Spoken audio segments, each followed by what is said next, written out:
Hello, everyone. I feel like I ain't been live in like 2 or 3 days, so feels like forever. What's up, everybody? Give me ones in the chat if you can hear me. If you don't mind, ones in the chat. Hit the like button on your way in. Heck yeah. Hopefully, I still not do this. I bet I got ones in the chat. Hit the like button. Thank you, thank you. Hey, I'm gonna go ahead and say this at the very beginning. I am extremely proud to announce that a documentary that I have been working on for the past 3 weeks is officially done. I'm going to repeat this later in the live for those who join a little bit later. But everybody, I want you to know that this documentary that I just finished, in my estimation, I believe that it's the greatest work that I've ever done before. I know that's a very bold thing to say, but it's gonna be subjective. But for those of you that are on Patreon, I want you to know that the extended and the uncensored version will be uploaded tonight. In fact, it should be ready sometime around 8:30. So about 2 hours from now, you will have access to the video, the extended and the uncensored version of this video. The second thing I want to say is the heavily censored and edited version for YouTube will hit tomorrow at 3 p.m. Again, I'll repeat all of this maybe 30, 40 minutes into the live. But this documentary made my brain hurt. I'm not joking. It really stressed me out, but I guess in a good way, because I really went down the rabbit hole. I connected a lot of dots, a lot of relationships, and I've never done it like this before on this channel. So I know I'm ranting right now, but I want y'all to know, if you're on Patreon, link is in the description to my Patreon. But if you're on Patreon, be on the lookout for that sometime around 8:30. The documentary is about an hour long. It's part one. I do plan to make a part two, probably in another month or so, because it took a very long time to finish this one. But you're going to enjoy the video. If I don't look tired to y'all, I'll never look tired. So there's that. But again, let's go ahead and let's hop into this. Somebody told me the other day in the comment section, they said that they have Charlie Kirk fatigue. The last 15 of my last maybe 20 videos have been about Charlie Kirk, but I think all of this has been by design. That's my personal opinion. But we're going to talk about some updates, some crazy updates that's come out over the past couple of days, and it's a lot going on. And as always, we're going to talk about it together. As a reminder, hit the like button. And I do have a guest that's going to be on here with me. He's been on here before. They say they have fatigue, Charlie Kirk fatigue. That's funny. I get it. But some of this stuff is interesting. And Charlie Kirk's good friend Andrew COVID embarrassed himself yesterday. I don't know if you all heard about it. So before I bring the guest on, I'm just going to say this. I'm going to let you all know what we're going to talk about. We're going to talk about some Charlie Kirk updates. We're going to cover Andrew COVID embarrassing himself and getting exposed yesterday, and it's went viral. It's all over the place, and I really want to talk about that. We're going to cover something that happened with Charlie Kirk at one of his debates that I guarantee you a lot of you all have never seen before. So I want to talk about that, and then I also want to, I'm leaving something out. Jasmine Crockett. A lot of you all may or may not know who Jasmine Crockett is. She's a member of Congress. She represents the state of Texas. And I want to talk about a viral beef that's going on right now between her and Stephen A. Smith. And I want to give my opinions on that topic. All right. So let me go ahead and bring Kelvin on. Kelvin. What up? What up? What's up, bro? What's up, man? Good to see you. Good to see you. Good to see you as well, man. It's been what, a couple of weeks since you were last on? Yeah. It's been a couple of weeks since I was last on. Yeah, had a good time. Heck yeah, for sure. I know. You have, I think, a couple of different opinions than I do as it pertains to this Charlie Kirk situation, but we're going to discuss it here for everybody to see. And let's see here. Let me see if I got all of this up to the peoples. Everybody, do y'all remember Kelvin from a couple of weeks ago? Let's see here. Okay. All right. So the first thing I want to talk about is the revelation coming out about the Google searches. I don't know if you all have heard about this, but I briefly referenced this in a couple of lives actually earlier this week, but there were some Google searches coming out of that one foreign country, but also coming out of Washington, D.C. of several people. There was Google searches of Charlie Kirk. There were Google searches of the hospital that he was allegedly taken to. There were Google searches of you said what? The surgeons? Of the surgeons.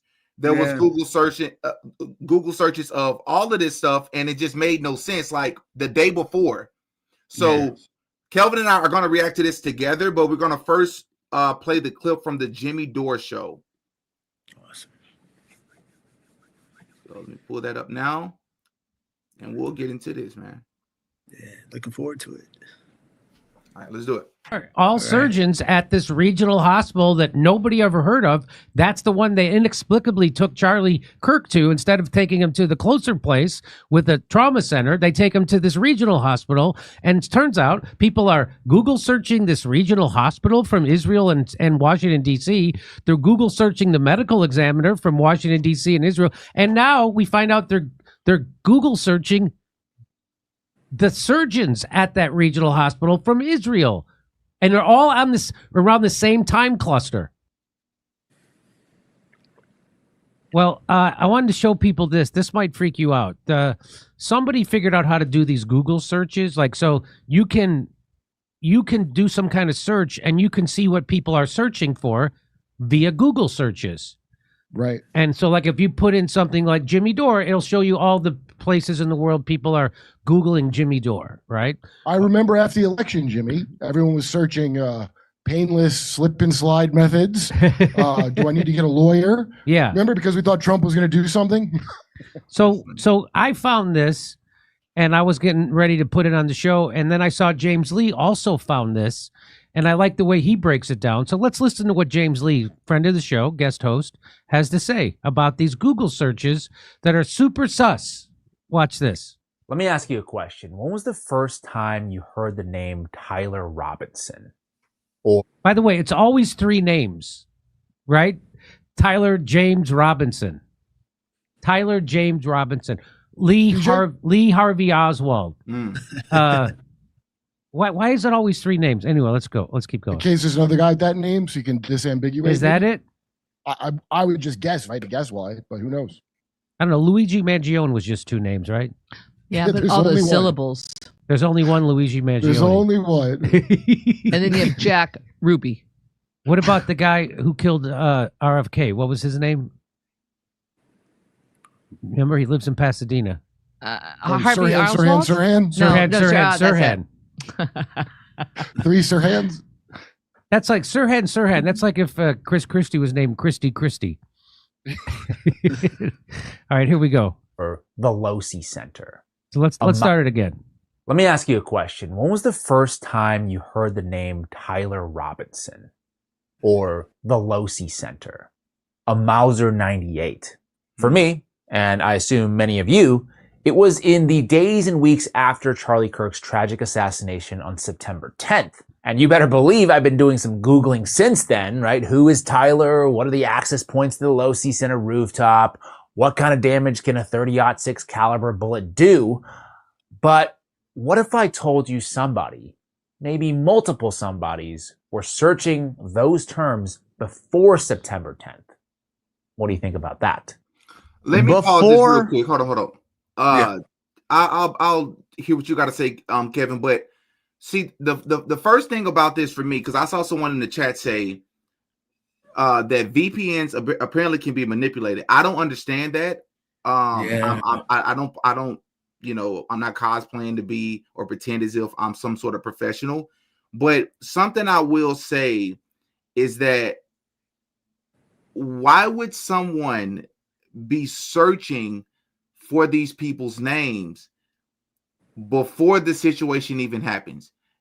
Yeah. Have you seen this video before? Even if it's not from the Jimmy Dore show, are you familiar with this topic? I am, for sure. For sure. Yeah. Your thoughts? I definitely seen this. And VPNs can be manipulated. And from my understanding, most of the VPN companies, including NordVPN and I think it was Atlas VPN. There's a few of those companies, but the majority of them are owned from that one country in the Wait, what? Really? in the Middle East. Yeah. So like there's also a podcaster named Matt Kim who's friends with Jimmy Dore as well. Matt Kim, the Asian guy? Yeah. Yes. So he has his own VPN service that he offers that's like non-encrypted. I mean, it's encrypted, but it's outside of the normal networks that VPNs generally go through. But yeah, most of the VPN companies are owned by former IDF soldiers. I did not know that. Yeah. So is it? So wait, but is it a coincidence that we're finding? Well, let me ask this: Do you think that it's possible that this information is being manipulated? Yeah. I mean, by those people. Yeah, by those people, 100%. Why would they want us to think? Why would they want us to know? If they know that we have the access to be able to see these Google searches, why would they allow that to happen? I think, honestly, well, when you're in a position of power, I think the thing is about power, it kind of lacks creativity to a certain degree. It's kind of like someone being hubris off their ability to manipulate and control something. And if you feel like you're chosen, it's very easy to kind of get lost in your own psyche that you don't mitigate the fact that humans have their own intuition to be able to look into something themselves. And there can be checks and balances there. You get drunk off your own power. Right. So it's easy for them to make mistakes like this. I don't think that this is actually something they planned for, as in with doing the Google searches. I think they felt like it was something they were going to do and people weren't going to catch on to it. Yeah. The shooting. Well, there's one. Somebody, maybe multiple somebodies, were searching those terms before September 10th. What do you think about that? Before the shooting. Well, there's Washington, D.C. at 11 a.m., the day before the Charlie Kirk shooting.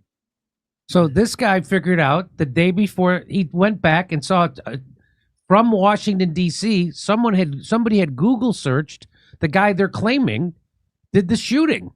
But it was the day before the shooting. Why would somebody in Washington, D.C. Google search a guy, Tyler Robinson, nobody ever heard of, from Washington, D.C.? Wait, just one person or a lot of searches? No, just one search. Okay. And you'll see here where the news finally broke that it was, in fact, Tyler James Robinson. But notice that. That's weird. That's weird. That is weird, I gotta say. Why would anybody be searching the name Tyler James Robinson one day before he allegedly assassinated Charlie Kirk? The data point is just a tiny blip, but it's there. Tyler James Robinson, right? A name that nobody knew of prior to September 12th, 2 days after the shooting, when the media told us who Tyler James Robinson was, right? A supposed 22-year-old leftist who hated Charlie Kirk. So what does that little Google trend blip mean? Well, I did some research using Google Gemini, and they say Google Trends, what it does is normalize search interest to the region you select. The formula is search interest equals total searches in the region and time divided by total searches for the term. So when you look at things from a nationwide context, the total number of searches is enormous. The small handful of searches for Tyler James Robinson on September 9th is so tiny. a fraction of all the U.S. searches that it gets rounded down to 0. But then when you zoom in a DC context, if you filter for the District of Columbia, the total search volume is much, much smaller. So if a few searches for Tyler James Robinson on September 9th originated in the DC area, then this handful of searches becomes a significant enough proportion of all DC searches on that day to register a value of 18 out of 100.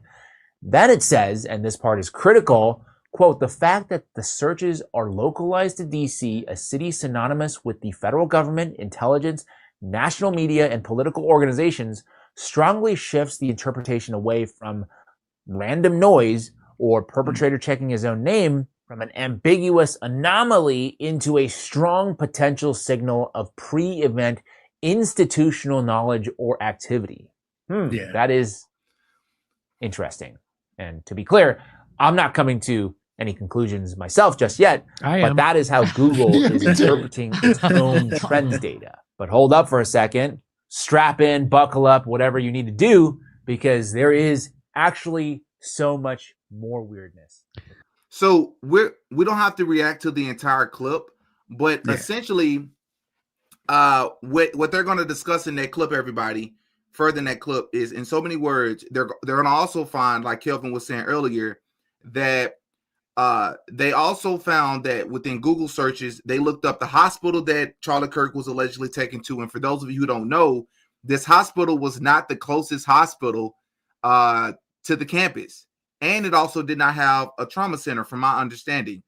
So why did they allegedly take him to this hospital? The second thing is they looked up the medical examiner, who has only been in their role, I believe, for less than a year or a little bit over a year. And that person is, I still haven't figured out the best way to say this. They are Jewish. And they're recently divorced. This woman was recently divorced from a husband of the same ethnicity. Wow. And so people are connecting a lot of dots that what are the chances that all of this will be looked up? And before I pass it over to Kelvin, I'll just say this. I'm more so leaning into the possibility that this is intentional.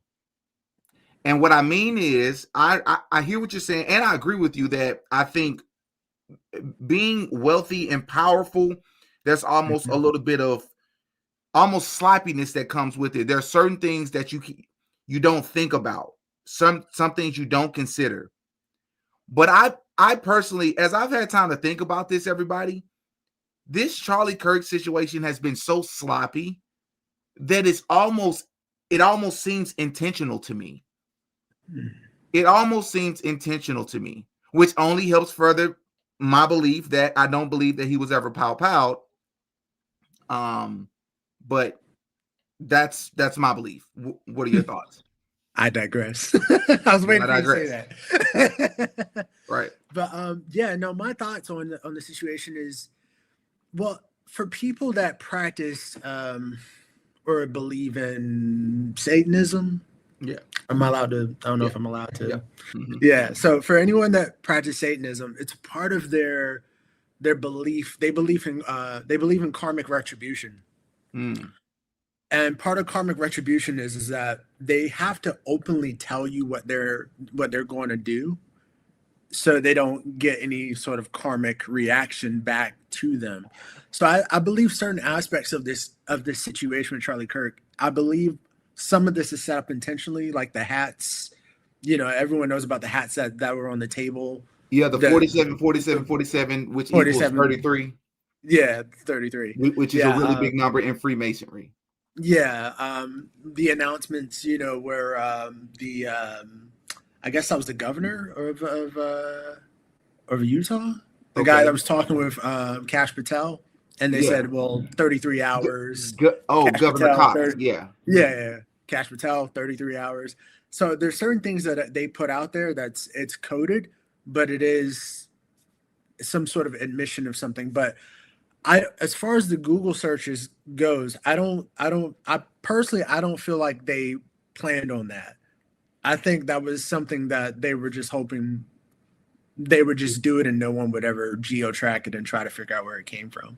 That's fair. It's kind of like when Trump had that assassination attempt thing, ear thing. Yeah. And there was Google searches. They started geo-tracking some Google searches using cell phone data, and they found out that there were some cell phones that were being pinged near Washington, D.C., near the FBI headquarters, if I'm not mistaken. Yeah. I remember they went into things about that. So perhaps they should have been a little bit more careful to understand maybe the general public could look up something. But what I think honestly was a distraction was this whole sniper on the roof thing. I think that whole thing, for me, that seemed like that was a psyop. But a psyop for what though? A distraction from what though? From the actual proximity of the shooter, where it actually happened at, where the shooting took place. And because Americans are so gun-ho and gun crazy, they know that they would get people going, oh, I'm a gun expert. And so everyone's just doing their own videos and being like, wait, I saw like a little smidge of a guy moving on the camera. So I believe all of that. For me personally, I feel like that was a psyop. So here's the thing. All right. Before we go to this next clip, I do want to go ahead and address something that I know Kelvin feels differently on. So I don't believe that Charlie Kirk was actually pow-powed that day. I have multiple reasons to believe it. One of the biggest reasons is the photo. And let me see if I can pull it up here. Let's see. Charlie Kirk bodyguards table.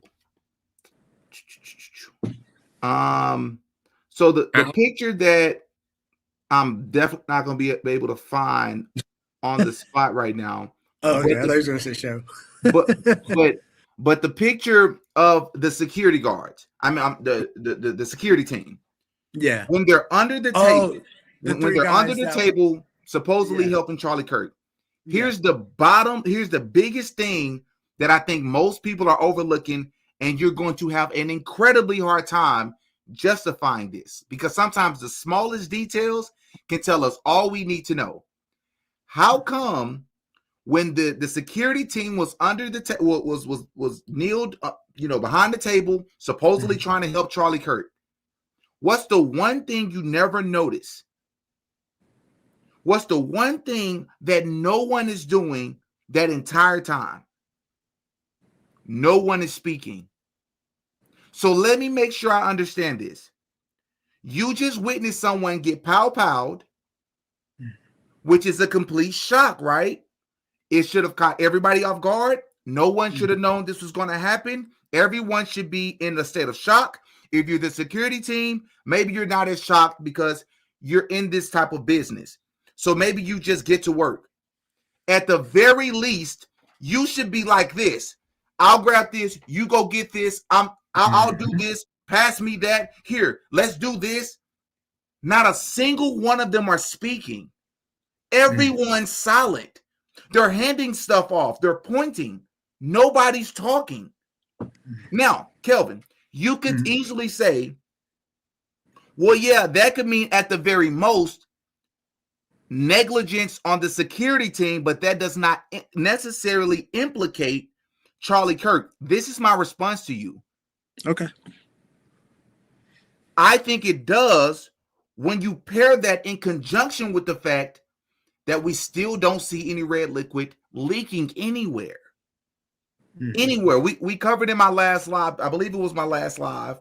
Yeah. I interviewed someone in my last live, but the last live about Charlie Kirk, we covered the guy that was basically debunking my claim. He found some people that had some red liquid on them. However, I've seen another guy come back and react to that video, who is actually the same guy who made the original statement, who's also ex-military, Green Beret or whatever.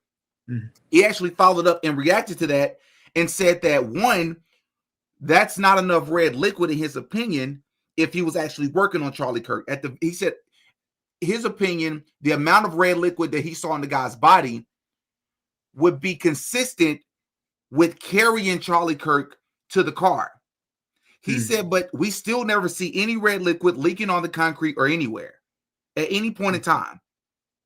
So I'm curious to hear what you have to say or what your thoughts are with the fact that none of them are speaking to each other, bro. Everyone's silent.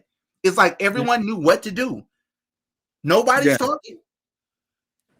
Man, my thoughts on it, honestly, I feel like the security team, I feel like the security team was in on it, on the situation that was taking place. And I felt like once they saw him on the ground, they were just kind of like, well, that's job done. You know, I couldn't see. What do you think they were doing behind the table, though? I don't know. I don't know if I could see anyone actually like trying to plug up his wound, because if you have an exit wound, generally they'll try to plug it up with something. If it's a finger or a cloth or something. But here's a more specific question, though. This is really what I'm trying to get at here. Yeah. If you think they were in on it, we can clearly see their arms moving. They're doing something. Let's say that they're pretending like they're helping him. Here's the problem. Yeah. Shouldn't they have something on their hands? They have nothing on their hands. So what are they touching? I don't know. It depends on who is doing what. I have no idea, to be honest.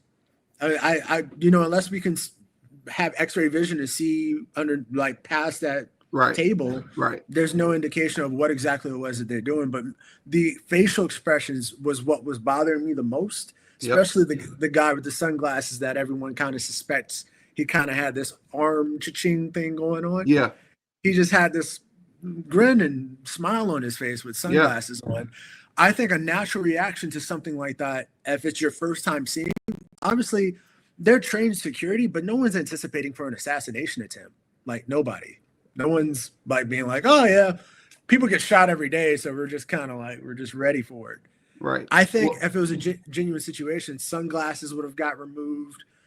It would have been a real scramble for detail trying to figure out what was going on. And it looked like a coordinated, like, but here's the let's just jump over some tables, pass some stuff. And I'm with you. You and I agree that we both believe that they were complicit, allegedly.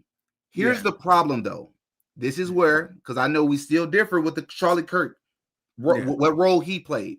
Watch this. If the security team is complicit, Kelvin, by default, you have to say that all the other people and their weird behavior is also complicit. Would you agree? The person asking the question, I think because you sent this to me. Hunter Kozak, Hunter Kozak. What are the chances of that? You think that was just a coincidence? The son of the person that Jimmy Kimmel works for was the person asking the question, and it just so happened to be about transgender shooters. Mm-hmm. The person holding the microphone. There's a guy named, I believe his name is Scott. He's not a student, and he's also not a Turning Point USA member.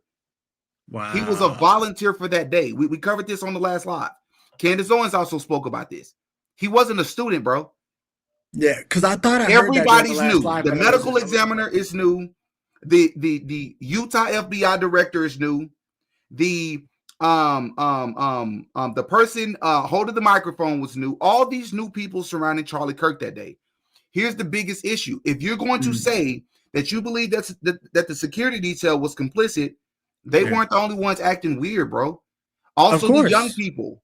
We covered, I don't know if you caught that live, but there's a white girl. She looked like she's probably mid-20s, young 20s, with a ball cap, with a MAGA hat on. As soon as Charlie Kirk was pow-powed, she wasn't shocked. She didn't gasp. She didn't yell. She turned around, and she looked like she was smirking. And she immediately walked off. This man is falling over to the ground, as the security detail guy is taking him over. The woman sees it, doesn't care, walks off. You have the African-American looking girl that was behind the scene, recording in the opposite direction.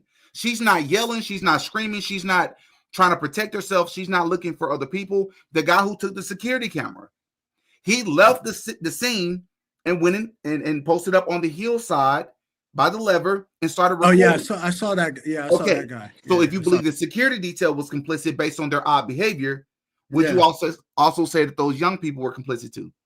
100%.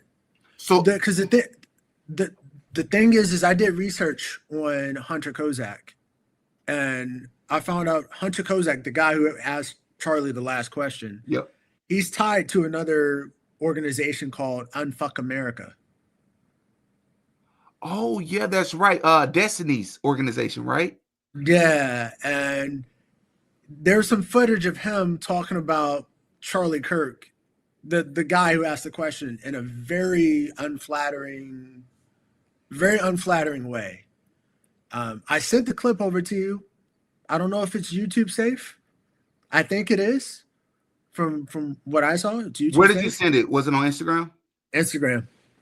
But Hunter Kozak is he works for Unfuck USA. And Unfuck USA is an organization run by the YouTube streamer Destiny. I don't know if the audience has heard of Destiny. He's kind of known in the gamer space. But Unfuck America was a company that was set up as an alternative to Charlie Kirk's touring company, something America. Forgot the name of the tour that Charlie Kirk. It wasn't America First.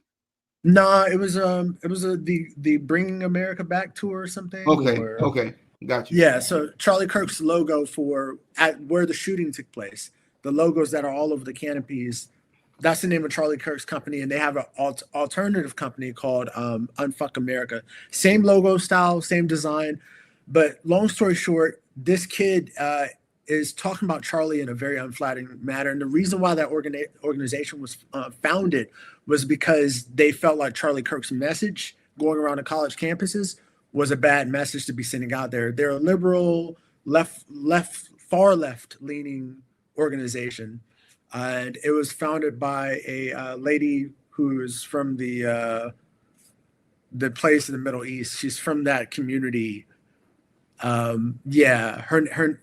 in the video. It's in the video clip that I sent you. Right. I don't know if you're able to check it, but yeah. So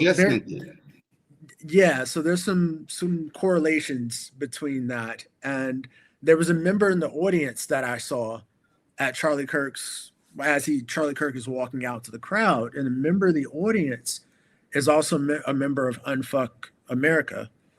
Excuse my language, but this is the name of the organization. I don't know if I need to censor myself, but so let me attempt to play it just directly from my phone for everybody to see. Because if I try to screen record it'll take forever. All right, here you go. Just pay attention to them. Some people have their phones, so obviously they're not clapping, but just keep your eye on those two people.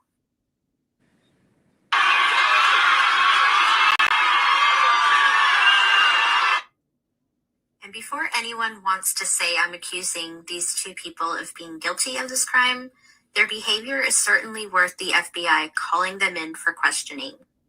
We are allowed to ask questions, especially when the narrative has too many anomalies and we see suspicious behavior or activity with our own eyes.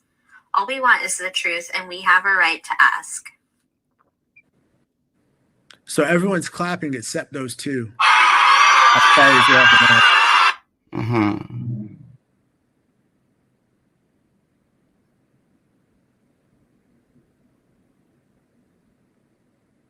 Those are like bullet bars. Named Destiny is.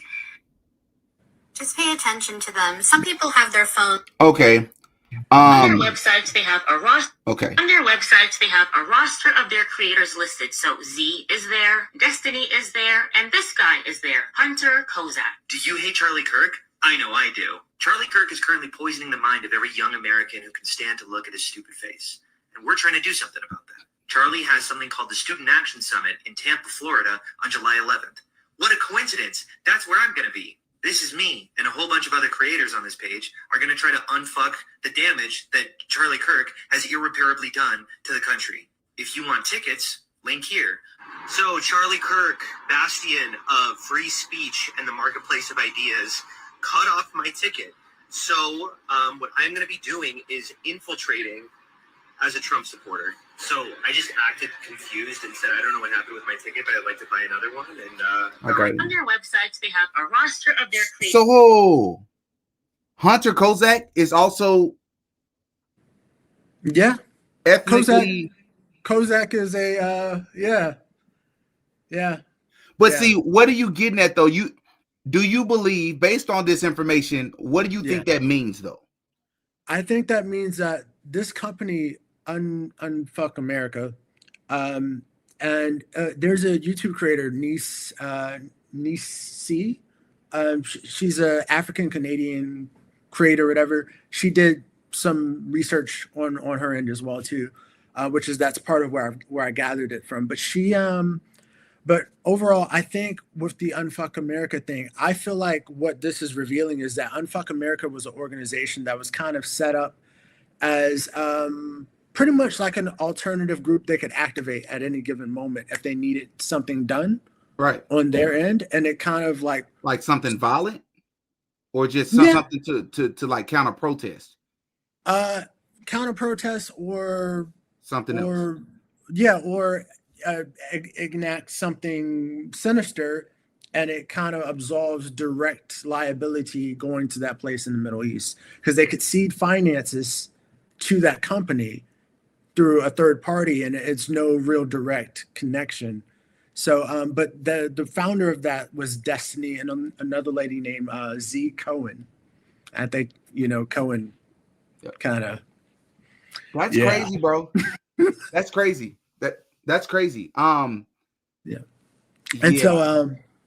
so there's one angle of the Charlie Kirk, pow-powing that they're not showing for some reason, or no one has from the right side.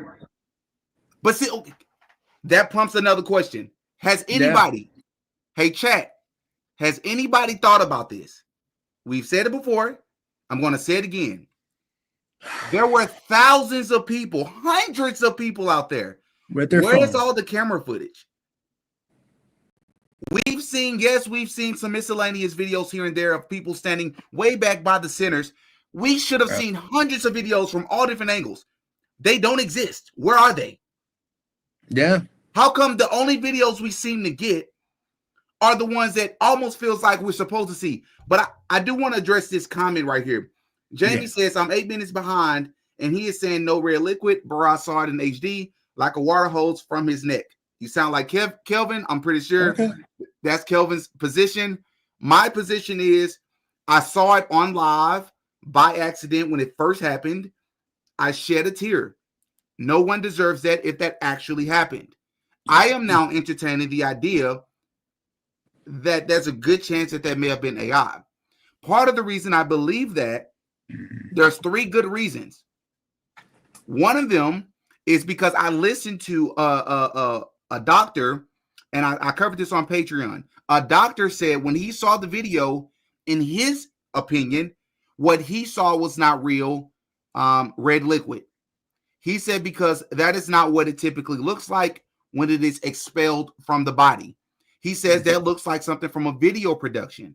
He said he understands why the most people in public will believe that it's real, because most humans have never and probably will never witness anything like that unless you're in combat. He said that's not what it actually looks like. He said the red liquid looked or appeared a bit too thick, as if it had already been exposed to air before, consistent with that of fake red liquid. That was his opinion, not mine. The other reason is because Candace Owens, when she first covered it, she said that she saw the camera footage from behind and she saw no red liquid. That was from behind, yeah. But what does that mean? Like, the camera's right there. Why would you, if it's coming from the side, you're gonna see something. It came from right here, so it would have been gushing out and coming down like this way. So if the camera angle's from behind, it's not going to see it leaking out from the side. You believe, or maybe your view is that he got pop out from the front. I don't know anybody else that believes that, bro. I think most people believe he got pop out from the right. Well, and that was an exit wound that we saw, which means that the red liquid would have dispelled that way. Well, there was two theories on. Well, there was more than one theory on the shooting for sure, but there were 2 that for me made the most sense. And it was, did you see the lapel mic one? I saw it. Yep. If a bullet travels through his chest, it can come out from here. But they're saying it didn't come out, but that's still where the exit wound is. So if the camera's from behind and it's leaking out this way, there's no way she would catch it on camera. I see what you're saying. By that I time, see he what would you're have rolled over and fell, because he toppled over. Right. Yeah. Okay. Well, Now, if it was directly on the side of his neck, then yeah, it should have been shown like spraying out or something, or something of that nature. I don't know if it actually sprays out. I know it does in the movies. Right. Okay. So look, I do want to transition to this next clip. So for those of you who don't know, Andrew COVID, who I have said multiple times at this point, there's something off about the guy, in my opinion. You know where he's from, right? No, is he from that foreign country? His business partner. Yeah, Charlie's business partner from the bro. I don't believe you. I'm saying, you can Google that. You can Google that. Yeah. Hey yo, chat. Hey yo, chat. Are y'all hearing what he's saying? Andrew COVID, Charlie Kirk's right-hand man, is from that one foreign country. Yo, I did not know that. But I'm gonna tell you what's information. Huh? Yeah. It's public available information. It's patterns. I study patterns. Watch this. So for those of you who don't know, Andrew COVID, see, my chat knew. Some of them knew. I didn't know that. That makes it makes it even worse. But I'm about to really blow you all's mind. Did you all know that Andrew COVID went on a debate stage yesterday? Did you know that, Kelvin? No. I actually, when you mentioned it earlier, I heard you. Bro, Andrew COVID went on a debate stage. I don't know why you would be doing that. It's just bad timing. If I just witnessed my friend get pow-powed, I don't care about the left versus the right. And no, it's not natural. I'm trying to heal. Yeah, it's not natural to go and be like, oh, I want to handle some debates. It's not natural. The whole circus around TPUSA is not natural. Nobody, and whoever's going to take over for Charlie, they're going to get roasted at every debate. So it's just the whole thing is the company's done. It's done. It gets worse. I think the company is done as well. But it gets worse. I'm about to show you all a clip. Yeah. Once again, hit the like button, everybody. I'm about to show you all a clip of Andrew COVID on a debate stage, which is already the first problem, but he got owned by a 20-year-old. Watch what happens. Watch this. I've never been so eager to show you all a video. He is no Charlie, that's for sure. he's no Charlie. Here's the clip. Listen. I live in the city of Chicago. Donald. Oh, hold on. It does this often. Okay, there it is. Can you all see that? Kelvin, can you see that? Yeah, I can see it. Yeah, I can see it. Man, let's do it. Let me finish. Listen. I live in the city of Chicago. Donald Trump, over the past 2 months, has not only posted an AI video of Obama being arrested, but then after that, he posted an AI image of Chicago being invaded. After that, he sent the National Guard to Chicago. So I've spent my formative years watching the president do this. And just think about this. We saw these Nazi group chats, which I'm sure you condemn, right? This Nazi group chat. Well, we can talk about it. Do you condemn it? I want to talk about it. Wait, so when they said gas chambers, when they say gas chambers, you won't. So you're like JD Vance. You just won't condemn this? Well, I actually had JD on the show today. We had a whole conversation. You guys can all condemn this, right? Yes. Thank you. Hold on. All right. Hold on. But Chris, can you condemn that? Here's the point, of course. But that's easy. What I'm for him, but you know what? This is not constructive, right? Because what the constructive part is not. This is what's happening here, and I know both of you guys, and I want to bring Joe in on this, and I want to get to the audience. But let's just be clear about where the path is forward. University guy who runs the Republican club there, and said that people came up and said they were happy that Charlie Kirk had been assassinated. Yeah, I believe his name was Luke. He said that a bunch of young progressives were coming up and acting in insane ways. And as a young liberal, someone who's on the left, I just want to say I wholeheartedly condemn anybody who is saying insane things about Charlie Kirk, horrendous things about Charlie Kirk. Anyone who is spitting or shutting down conversation, that is not what America is about at all. And I can very easily condemn when my side is going off the rails, but I just ask the bare minimum from Andrew. When they're talking about gas chambers and group chats, can you condemn that? Are we really going to do this again? No. So you don't condemn it? Your energy is so aggressive. I love Hitler, gas chambers. All right, hold on. You can't condemn that. Just easy, buddy. Okay, so there is a whole conversation that I want this to be attached to, okay? And the whole conversation is that we have a guy who's running for Attorney General I condemn that, but you can't condemn your side. But your party is not disavowing it. It still supports this guy. Name one Democrat that supports him in Congress who says, I support what he said. Tim Kaine just got asked on CNN tonight and said, yeah, I still support him. Supports what he said? No, he doesn't support what he said, but he's not pulling. So no Democrat supports what he so said. You're going to parse. Okay, well, listen. I condemn what they say, but I still support them. Thank you. Why did I have to pry that out of you? You are parsing. It's basically a distinction without a difference. J.D. Vance lied on your podcast today. He said these were young. Whoa, look. Yeah. I don't understand why this is. I got some journalistic questions for you guys. So hold up. This is one of the wildest things I've seen in a while. So first and foremost, dude, what? Why are you there? First and foremost, Stephen A. Smith was also up there. Why are you up there debating people on the left versus the right paradigm? That's silliness, bro. You should be trying to heal. Second of all, you were asked a straightforward question, bro, about condemning gas chambers and Nazi group chats. He wouldn't do it. And he's from from that kind. I'm so confused. I'm even more confused now that you just revealed his background. That's a major red flag. Why would he not condemn that? I can't call it, to be honest. I don't know why I don't know if he's trying to hope in maintaining some sort of fan base from a right-wing side. I mean, perhaps there's a connection because of, some things I just said about Unfuck America. I don't know. But it's very odd. And it's just odd for him to be at that in general, that little debate. And with News Nation, they're for me, they're kind of suspicious. News Nation, I think because these are former like broadcasters from TV, and they weren't doing well. They weren't doing well, so they segued onto YouTube because they're trying to move into the content creator space where they're obviously independent researchers such as yourself and other people. It's like they're trying to move in on the territory so they can kind of mitigate the information and how far you should go and control the narrative. They're looking to control the narrative. So when I see News Nation, I'm like, the guy's 20. So someone here says, I like this young dude. Already saw that. His name is Adam Mockler. That's the kid's name. He has well over 1 million subscribers on YouTube alone. He's built an empire. He is a quote unquote leftist or liberal. I do fall more so on the conservative side.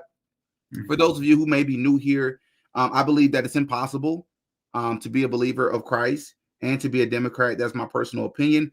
But I don't fall into the left-right paradigm anyways. But if we're having that conversation, then I think it makes more sense to fall on the conservative side. But I will say Adam is extremely bright.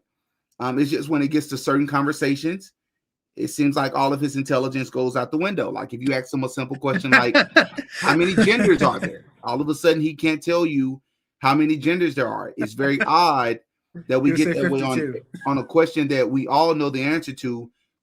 Conversations like whenever we start speaking about abortion and things of that sort. But I'm digressing. Very bright kid. We just definitely don't agree on a lot of things when it comes to politics. But he completely owned Andrew here. And I think he exposed something bigger about Andrew. It almost seems to me that Andrew, I don't know if he's supposed to be taking over in Charlie Kirk's role. I don't think it's the right move for them. I just don't think he have it in him to debate, because doing this back and forth, he goes, whoa, your energy here. It's like the kid's energy wasn't even bad. He's asking you a simple question. He's wanting an answer, and you're refusing to answer a very simple question of disavowing certain hate groups, about your character. It's a direct question about how you feel about something regarding how that affects your character. Exactly. Now I have an even crazier clip for everybody, and I haven't even told Kelvin about this. Kelvin may have seen this before, but something that I always wondered about Charlie Kirk was he was a really big proponent and defender of this foreign nation. And I always thought to myself, I said, Charlie Kirk is bright. He has to know that there is a book and there is a belief system that a lot of them from this foreign country operate from. There's a lot of things that they believe, and it is called the Talmud. Yeah. Has Charlie Kirk ever read it? Of course, he's read the Talmud before. I said, why does no one never ask him that question? Why is that never brought up to him? Yeah. But it was brought up to him. I'm about to show you all Charlie Kirk's response at a debate. It was at a debate.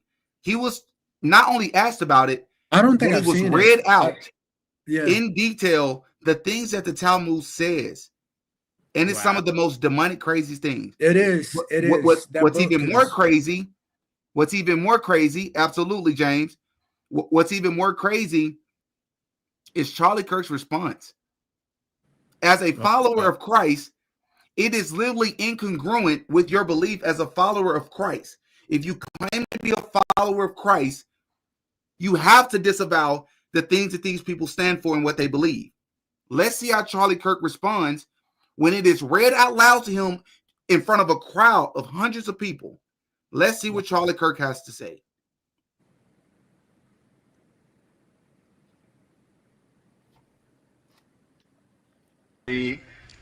Refers to Jesus being a fornicator. Getting 56 refers to. There it is. 4713 refers to Jesus being a fornicator. Getting 56 refers to Jesus burning in hell. Shabbat 104b says that Mary was a. Baba Messiah 24a reads that if a Jew finds an object that a Gentile goy has lost, does not have to return it. Yevamot 98a says all children of Goyim are animals. Tuspoth Jeremiah 84b says if you eat with a goy, it is the same as eating with a dog. Baba Messiah 114b says Gentiles, goys, are not humans, they are beasts. All of which are legitimate verses. All of which are legitimate verses. Judaism. But here's my opinion. We'll just disagree. I believe that Paul said in the New Testament, we must bless the Jews. We must bless the Jews. I believe that our own Lord and Savior, when we go up and we see the Lord of Lords and the King of Kings, we're going to see a rabbinic rabbi by the name of Jesus Christ sitting on the throne. He was a severe category there. He was a Torah observant, Shabbos observant Jew. Here's the thing: we just have difference of opinion. I think we have an obligation to the Jews as Christians. You might disagree. We can disagree. Thank you for your time. I got to get to the next question. Thank you. He didn't even address. Hold on, bro. This infuriates me so much. He didn't even address what the kid said. Charlie Kirk. He just read directly from the Talmud all these things that are literally antithetical to what you believe as a Christian and a follower of Christ. He just read things that are evil. They believe that Jesus Christ is burning in hell in urine. Yeah, this is what they believe. Did you hear what they just said? They believe that people are beasts. They are not human. I was laughing because I could see Charlie was so uncomfortable. He was just adjusting his neck the entire time. He knew it was bad. And that's why he rushed and bulldozed through his response and just was like, oh no, thank you. Next. Because he knew it was wrong. Have you all ever seen this clip before? I've never seen this. Like that for me was like, that was something that it was almost like he knew if he responded to that the wrong way, he was done for. He was done for. So he looks like a man defeated, like sitting in a chair, like blackmailed. That's why I was laughing, because I was like, he looks blackmailed. It's so obvious. If you ever needed a clip to better understand who this person was and who was funding him, here's proof. Yeah. Here's proof. Yeah. Brother, you can clearly say, first and foremost, he starts off by saying those are all legitimate verses. Now, to be fair to him, I don't believe that he was saying those were legitimate verses that he agrees with. He agrees with, yeah. I think he was just saying those are legitimate verses that are in the Talmud. They're there. Charlie Kirk, if you know this, what are you doing, brother? You're uplifting. They're antithetical to each other. They don't mix. They don't mix. They're antithetical to Christianity. It doesn't mix. It doesn't mix. I'm gonna run this back. Some people are asking me to run it back. I'm gonna run it back. Refers to Jesus. 4713 refers to Jesus being a fornicator. They call Jesus Christ a fornicator. his behavior has me cracking up. Charlie's behavior. If you're not a believer, this is different. Yeah. For those of us that are believers, you are calling our Lord a fornicator. Yeah. That's like walking in someone's house and disrespecting the owner. Yeah. Getting 56 refers to Jesus burning in hell. Shabbat 104b says that Mary was a They said Mary was a WHORE. Mm-hmm.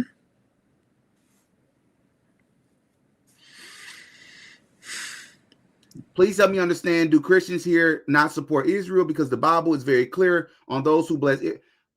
You're actually wrong. That's actually not even what the scripture says. I read this on live before.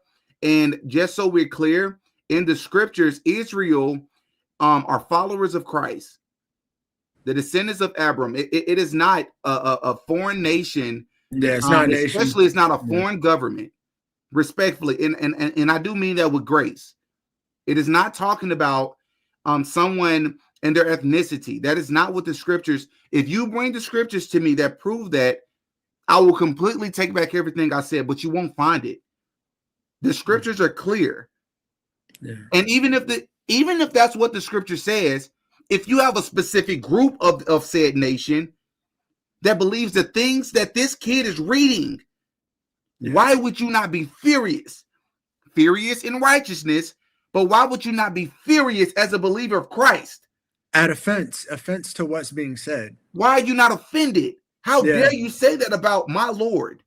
And I'm saying that as a person that I grew up in Christianity, but like myself, I haven't been involved in Christianity in quite a bit or any specific religion for a bit. And I kind of have my reasons for it. I don't see anything wrong with Christianity, but I just haven't been actively involved. So I'm saying that as a person I actually am not really in practicing. Right. So I I'm remember saying you telling me that the first time. Yeah. So I'm saying naturally, common sense wise, you would be offended hearing something like that because that's a complete disrespect to your beliefs, your belief system. Yeah. Your spiritual belief system, which is the deepest that it gets. But not only does he not refute it, but to your point, the swig of the he's drink clearly uncomfortable here. Yeah, the swig of the drink just got me. I was just like, here, let's run it back. 4713 refers to Jesus being a fornicator. Wow. Getting 56 refers to Jesus burning in hell. Wow. Shabbat 104b says that Mary was a. Wow. Baba Messiah 24a reads that if a Jew finds an object that a Gentile goy has lost, does not have to return it. Yebamath 98a says all children of Goyim are animals. Tuspoth Jebamath 84b says if you eat with a goy, it is the same as eating with a dog. Wow. Baba Messiah 114b says Gentiles, goys, are not humans, they are beasts. Charlie Kirk is so uncomfortable. He's ready to get this over. All of which are legitimate verses. All of which are legitimate verses. Judaism. But here's my opinion. We'll just disagree. I believe that Paul said in the New Testament, we must bless the Jews. We must bless the Jews. I believe that our own Lord and Savior, when we go up and we see the Lord of Lords and the King of Kings, we're going to see a rabbinic rabbi by the name of Jesus Christ sitting on the throne. He was a severe category error. He was a Torah observant, Shabbos observant Jew. Here's the thing: we just have difference of opinion. I think we have an obligation to the Jews as Christians. You might disagree. We can disagree. Thank you for your time. I got to get to the next question. Completely, you don't have to get to the next question. You completely dismissed this kid, and you didn't address a single thing that he read. Yeah, that is crazy. Yeah, that's how he was operating at that time. When if he got asked a question he didn't like, he would kind of just bulldoze through things. I've seen Charlie do that quite a bit, maybe even on subjects about race relations. He would just kind of bulldoze through his response without actually having any humility to admit if something doesn't sound congruent or consistent. Right. Yeah. So that for me, that's what Charlie's fallacy was. His main fallacy is that he would be arrogant at times where it wasn't necessary just to get through a conversation. He'd be very dismissive and disregarding. And that was one of the moments where, you know, I could see like the side of his face, he kept like lifting his cheek like he didn't want to be bothered with it. He kept doing that. Yep. You know, the hand rubbing through the hair, and Yep. he was uncomfortable. That is clear footage of a man not comfortable with being asked about that particular place and their book that they practice. So yeah, not Absolutely. a good look. No, Not I a good look. agree. I agree. No, that was my first time seeing that. I hadn't seen that before. Yeah, I hadn't either. I saw it maybe a couple of days ago. I only and saw I was the like, go ahead. yeah, I only saw the one where he got questioned from the Iranian Muslim guy. Well, he wasn't Muslim. Oh, He was yeah, yeah. I know what you're talking about. The Iranian Christian guy, the guy. Yeah, from who Iran. questioned him about the war. Yeah, and then he explained, well, look, my family is Iranian Christians. You know, He was like, oh, there's Christians churches. in Iran. He was like, yeah, there's a lot of us. There's a lot of Christians that are Palestinian too. Yeah. And he was explaining that Christianity has been protected in Iran and in other countries, but he was so used to hearing about Muslim extremists that he couldn't fathom that actually being something, you know, that's a part of Islamic countries, that they do have Christians that are there. I mean, there's a whole Christian diaspora that are in Syria that are unfortunately at the moment, a lot of them are being killed. Yeah. Yeah, by the new regime that's there. But yeah, I digress. That's crazy. That's crazy. Americans, do you get free college? No, we do not. Yet we're sending our tax dollars overseas to a foreign nation that has, I believe they have free healthcare as well. I may be wrong about that. Free healthcare, free college, all these things. What is going on, man? I'm where I'm at. I'm in New Zealand. I'm in New Zealand, so we get free healthcare here as well too. Like, but you can go to the hospital for any reason. Any reason. If you got something wrong with your pancreas, you got to have an emergency surgery. They'll do it. And how does that work? Like, who pays the So are they being paid by tax dollars or what? Yeah, tax dollars. It's government subsidized. So they have something here called ACC, and they take it out of like your pay, but it covers for universal basic like healthcare, even for surgeries in general. Like you have to have an emergency surgery, they take care of it. It's covered. But over there in America, it's all insurance policies and this sort of. It's crazy. And then like they were saying over, like you were saying over in the country in the Middle East. Yeah, America's subsidizing their healthcare. So I'm a dual national because I live between New Zealand and the States, but mainly in New Zealand. But yeah, if something goes wrong with me health-wise, I come here. I don't go to America. That's wild, man. That's wild. The last thing I want to react to, so that way I can give people the opportunity to stick around if they want to. I'm going to react to this Jasmine Crockett clip. For those of you who don't know, Jasmine Crockett is a congresswoman that represents the state of Texas. Her and Stephen A. Smith, for those of you who don't know, Stephen A. Smith is a really big. He's really big into sports. Sports commentator. A sports commentator. Yeah. And he made some comments about Jasmine Crockett, and a lot of people got upset. And I'm going to give my thoughts. Obviously, Kelvin will give his thoughts as well. And then after that, Kelvin and I are going to delve into some other things specifically that he experienced in his career that I think a lot of you will find very interesting if you find my content interesting. So without further ado, let's go to the clip. Let's do it.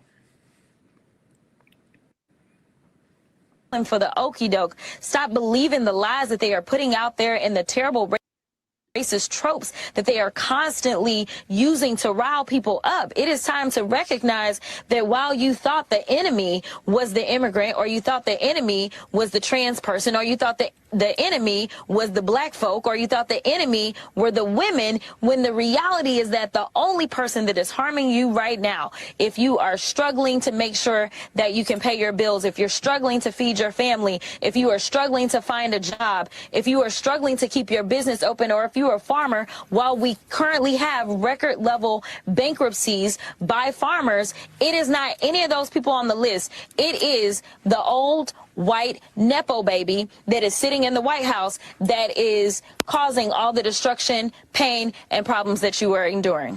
Jasmine Crockett chooses to express herself. I'm like, is that going to help your district in Texas?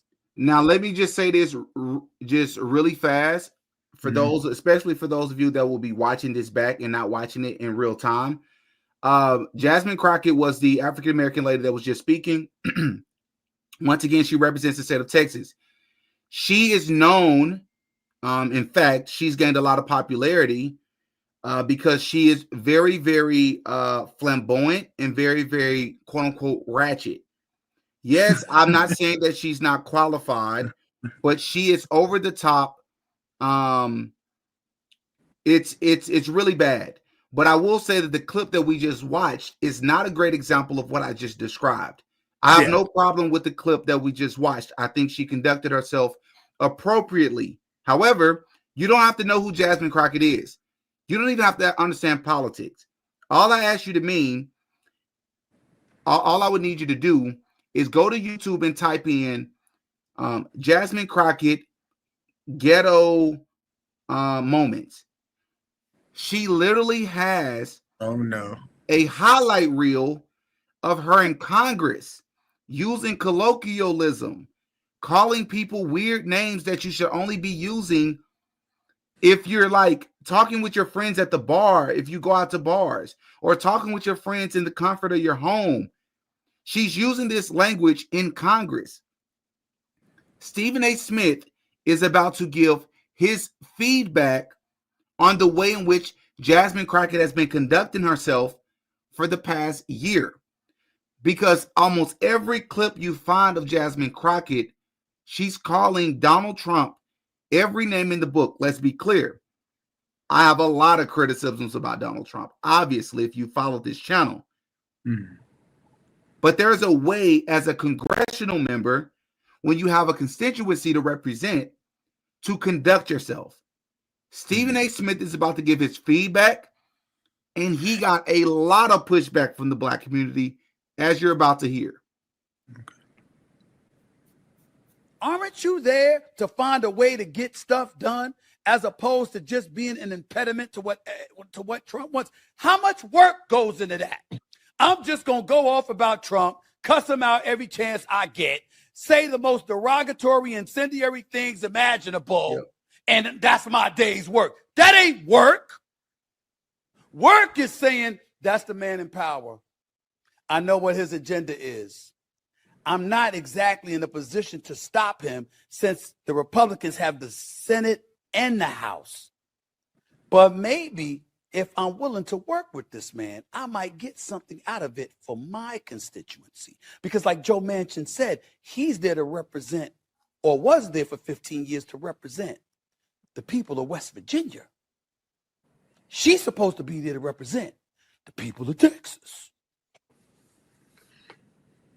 I don't know. Maybe that just sounds ignorant because it's so simple.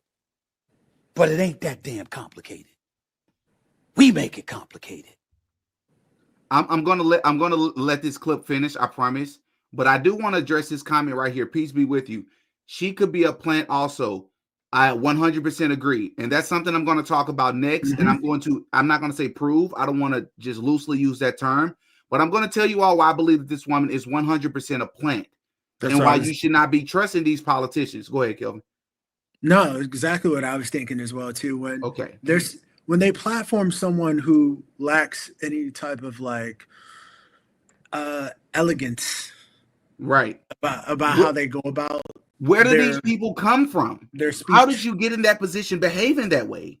Well, because someone found usage in that as an example of something to replicate in our community. And I feel like they do that intentionally. It's sort of like who platformed Sexy Red, you know? Man, that is a great example. Yeah, someone financed, and whoever her financial backers are, depending on where they come from, someone put her there for a position to kind of hinder our community. So that's just my thoughts. No, I think you're spot on. Now, let's continue.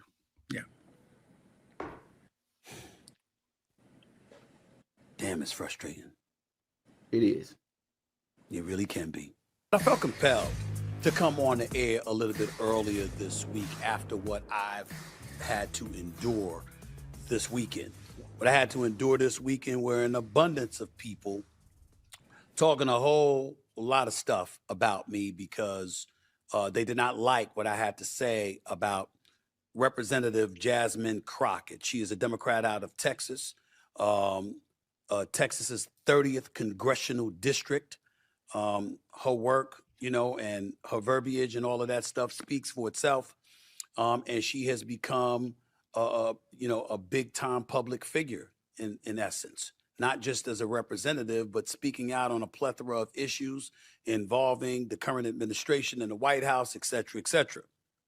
And I made some noise last week because I had the temerity, the unmitigated gall to say this about Representative Crockett when talking about the state of our politics in the midst of a government shutdown, by the way, that has unfolded since October 1st. Brilliant black woman representing over 750,000 people is engaging in verbiage and rhetoric for the streets. Bingo.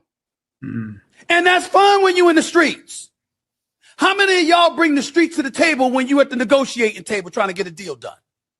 How many of you are able to think that for a second that you're able to bring street verbiage to Capitol Hill and that's going to work for you?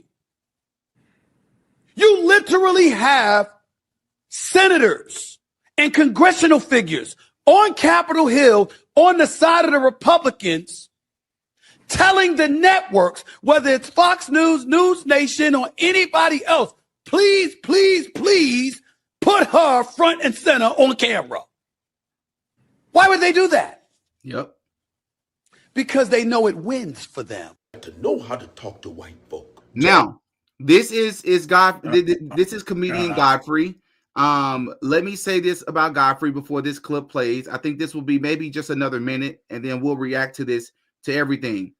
So, Godfrey is probably my favorite comedian out. I think he's the most talented. I think he's also the most underappreciated from a talent perspective.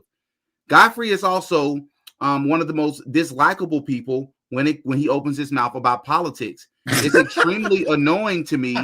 And you're about to see here, he's about to completely misrepresent what Stephen A. Smith said, and I'm about to break him down to an atomic level. Everything that he's about to say, he's lying.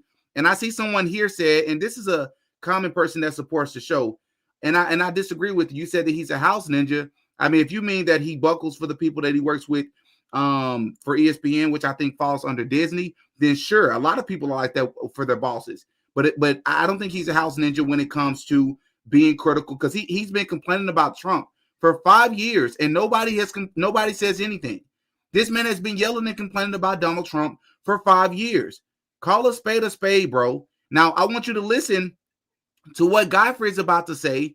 Godfrey, for those of you who don't know, is his parents are directly from Africa. The reason why that's important is because I've learned from my African friends, they've told me that first and foremost, the African community does not necessarily get along with African Americans. They view us as completely different because we are different. Like our cultures, our backgrounds, our understandings of the world are completely different. But the reason why this is relevant here is because of that discrepancy, if you will. Godfrey is the type of person that goes above and beyond when it comes to race to almost pander to the Black community. Right? Yeah. He says, and he covers a lot of things that is absolutely spot on. When racism is actually happening, I commend him. He calls it out. He calls out people, powerful people. And I appreciate that. And I love that. But Godfrey will also take moments where there is no racism and he will create it. He'll make it. He'll make it so that he looks cool to the African American community and he will be more accepted. And he does not realize that we notice it. A lot of us notice what you're doing, bro. If it doesn't exist, don't create it, man. And I want you all to take a listen to what he said about Stephen A. Smith. On camera. Why would they do that? Because they know it wins for them. To know how to talk to white folk. Jasmine Crockett, how dare you? You got to be nice to white folk. They don't like all that aggressive Negro antics. See the way I talk to white folk? I talk to them real good. I don't want to get daddy mad now. He's lying. He's lying. That is not what happened. Stephen A. Smith was not telling Jasmine Crockett, do not be critical of Donald Trump. He did not say, don't say mean things about Donald Trump. What he said was, there's a way in which you conduct yourself as a representative of Texas. You do not go up there acting ghetto with these huge butterfly eyelashes. It's not going to help your constituency. It's similar to the video that we reacted to a couple of weeks ago, or maybe a week ago or so, of the two that foreign nation advocates or activists. They made a video where they were taunting Palestinians, calling them smelly, saying that they weren't very intelligent, saying that everybody who disagreed with them were anti-Semitic. There's no nuance. There's no middle ground. I said after we reacted to that video, what was the purpose of that video? It does not help your cause, because now people see you as a lot more unlikable. You're rude. You're very insensitive, right? You're very you're very dehumanizing to the Palestinians. This does not help your cause. It's definitely not helping the other side's cause. What's the purpose of the video? Go ahead. It's just arrogance. Arrogance. What's the purpose of the video? It's the same thing I feel about Jasmine Crockett. Jasmine Crockett, when you come up here and you're overly flamboyant, you're talking and acting ghetto, you're literally cosplaying all the stereotypes about so-called black women when most black women do not act that way. Yeah. So why would you be up there doing that as a congresswoman? Yeah. But instead, Godfrey overlooks all of that. And instead he says this. President of the United States, he run a good country for us. Look at us. We's free. We eat food. We get to dance. We get TikTok. We can do Instagram. That's a good man. Stephen A. Smith. You at it again, man. ESPN, he talks his shit, always has talked his shit. Boisterous, loud. That's what he does. He criticizes whoever's in his goddamn path. That's what he does. There's sometimes I agree with him, but man, you be walking that line, boy, of coon and righteous. You be right in the middle. You be ruining. That's the new verb. When you're right on that edge. What you said about Jasmine Crockett, I don't agree with. Jasmine Crockett is qualified for what she does. She has earned her degrees. This is what I'm saying. He's losing me. He always loses me, but it's infuriating. So infuriating that I plan to buy a ticket to Godfrey's show. I'm not joking when I say this. I plan to buy a ticket and I plan to get VIP so I can shake his hand and tell him, brother, with all due respect, I hate your politics, dude. Stephen A. Smith never said that this woman wasn't qualified. Why are you saying that? Stephen A. Smith literally called her brilliant, which I disagree with, by the way. I don't think that she's a complete idiot, but I don't believe that she's brilliant. She's brilliant either, yeah. No. So why are you saying that she's qualified? Stephen A. Smith never said she wasn't, dude. Yeah. You don't have a degree in that. You're great at the sports. She don't try to correct you on how to talk about sports. And you're telling her how to talk to the president. How is she supposed to talk? She's doing exactly what she's supposed to do. She has more balls than most of these motherfuckers in the Democratic Party have. She speaks up for people's rights. She speaks up when she sees something wrong. She's calling it out the way Jasmine supposed to call that. That's the way she does it. I just don't like the way you're telling her how to talk. Her style is bad because she's right on point. She always has facts. She reads people. So what's the problem, Steve? Look at the way you talk about your sports. You gonna tell me that I'm not talking here. I know him. And he is horrible. It was abysmal. That's you, man. No. Yes, but here's the difference. And this clip is almost up, everybody. Here's the difference. He's debating sports. It's literally entertainment. He's supposed to be over the top to make people watch him. Either they hate him or love him. Either way, it all pays the same because he's drawing eyes and attention. It's his job to bring in ratings. He's an entertainer. He's supposed to do that. Sports play very little on a serious level impacting people's lives. Jasmine Crockett is not supposed to be an entertainer, buddy. She's the representative of almost 1 million people. Over 1 million people. She directly impacts people's lives by way of policies. Yeah. She can't afford to get up there and cost people because of her behavior. Yeah. That's not the same thing. It's telling you how to do that. That's how you make your money, by using your style. Jasmine has her style, and I think it's wonderful. Her Refreshing style. to strong black women. Yo, man, you should be on her side. We should be protecting someone like Jasmine Crockett. Fuck that, right? I call her Jasmine the Rocket Crockett, man. The Rocket. You understand? You got to be protecting her. You kind of played her with that. Come on, Steve. Come on. That was the most extreme simping that I've ever seen. It's so odd, bro. It's Godfrey. From my understanding, my family on my mom's side, they're from New York. He's a New Yorker. He's from, I think he's from Harlem. I think he's from Harlem. Yeah, no, Brooklyn. No, he's from Brooklyn. He's from Brooklyn, if I'm not mistaken. But he's a New Yorker, and it's something that I feel like some New Yorkers. Wait, who are you saying is a New Yorker? Godfrey. Godfrey is born and raised in Chicago, but he's been in New York for. But he did relocate to New York. Yeah, relocate. But it's something about. He just has like this constant victim mindset. Yes. And yes. And during our last conversation, this is why I went into the subject of race being a made up thing. Right. But the idea of race is a cycle. And so he's constantly in a cycle that he just can't mentally break out of just being a victim.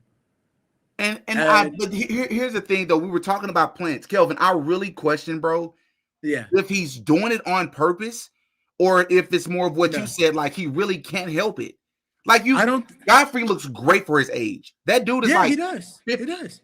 Nigerian genes. He's got strong Nigerian genes, man. So he's 50. Like there's no way you don't. I also wonder in these moments. Yeah.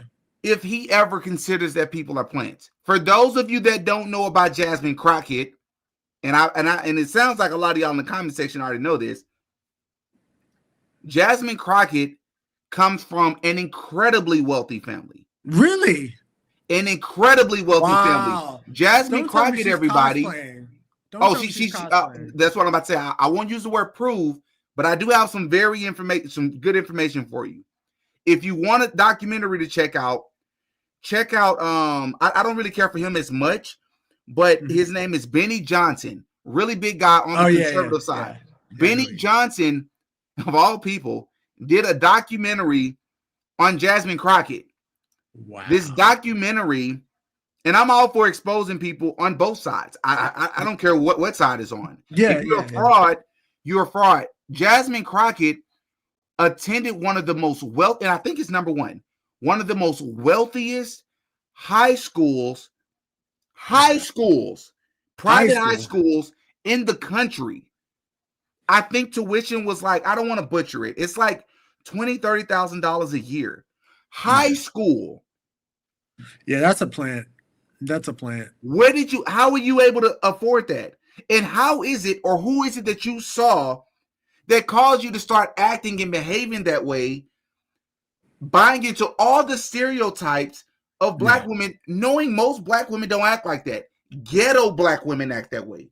Ghetto women act that way. Yeah. Most black women, especially the ones that are educated, do not behave in that fashion, which I haven't been able to play you all a clip here, but it's bad. I believe that she's a plant.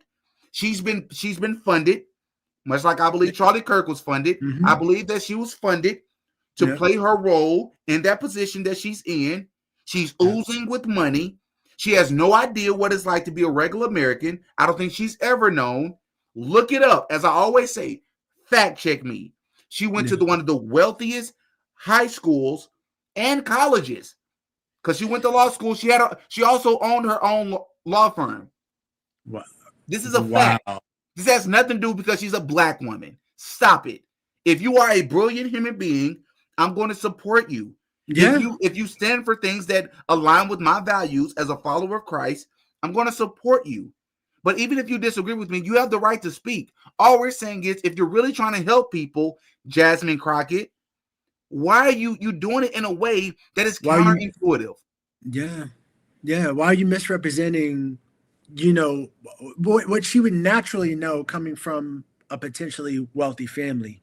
Yep. Obviously, if they pay for her school, she comes from money. So that means she's fully aware of what she's doing. And that's why I say I feel like someone, if she's behaving that way and they've got her out there, no one's pulled her aside and said, hey, this is not elegant how you're representing your culture. Someone wants that type of behavior to get out and for that to be replicated. And Godfrey, I think he's genuinely so much in a victim mindset that he feels like almost like, there's a saying, every brother ain't your brother. Bingo. But all kinfolk and kinfolk. And kinfolk. Yeah. So, but he has this, he's a single dude. He's old. And I think he's simping.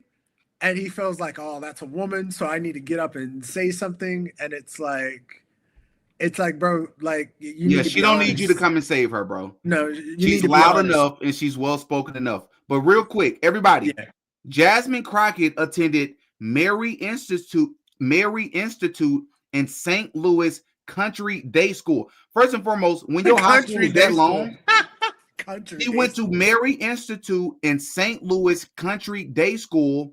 And Rosetta Kane Academy in St. Louis, Missouri.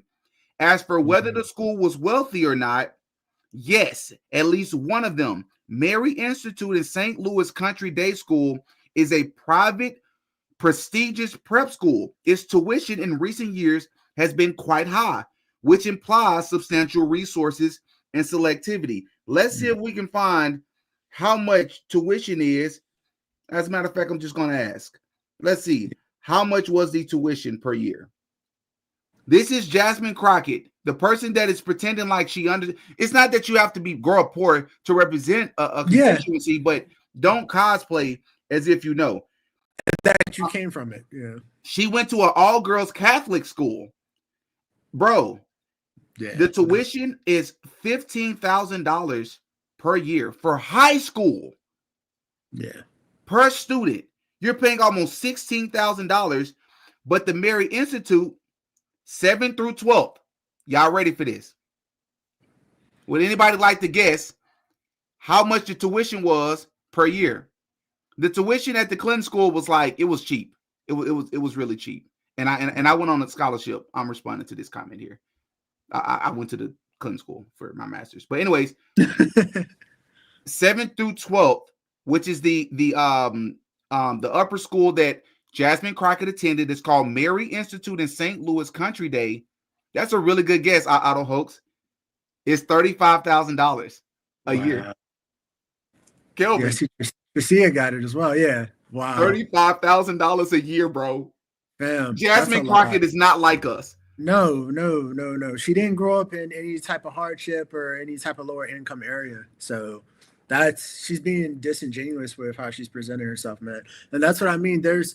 When they're doing that on a national stage, someone put her there for a reason to influence the female culture and within our community to say, oh, it's acceptable to be loud and rambunctious and to be, I guess masculine in a certain way.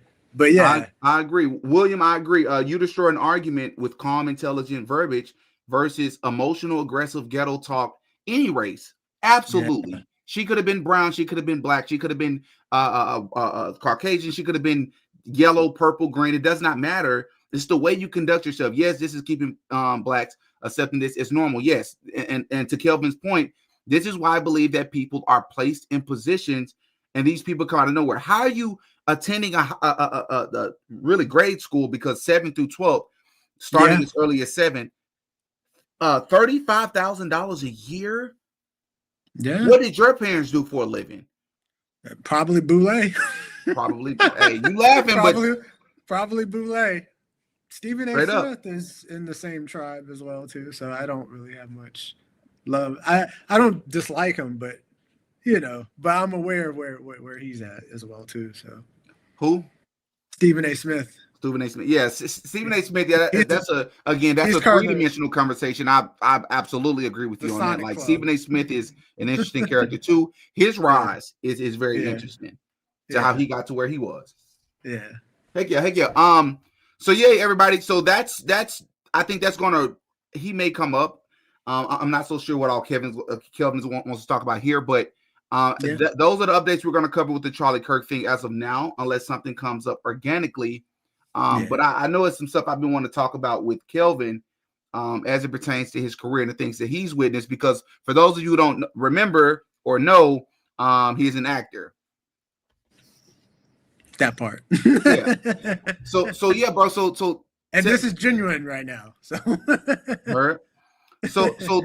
tell us a little bit about because I remember vaguely on the topic of Freemasonry. Or the occult or something. You told me that you were told by a family member or someone that you knew when you were stepping into the industry. Just tell us a little bit about your journey and how you found out about some of this stuff in the industry.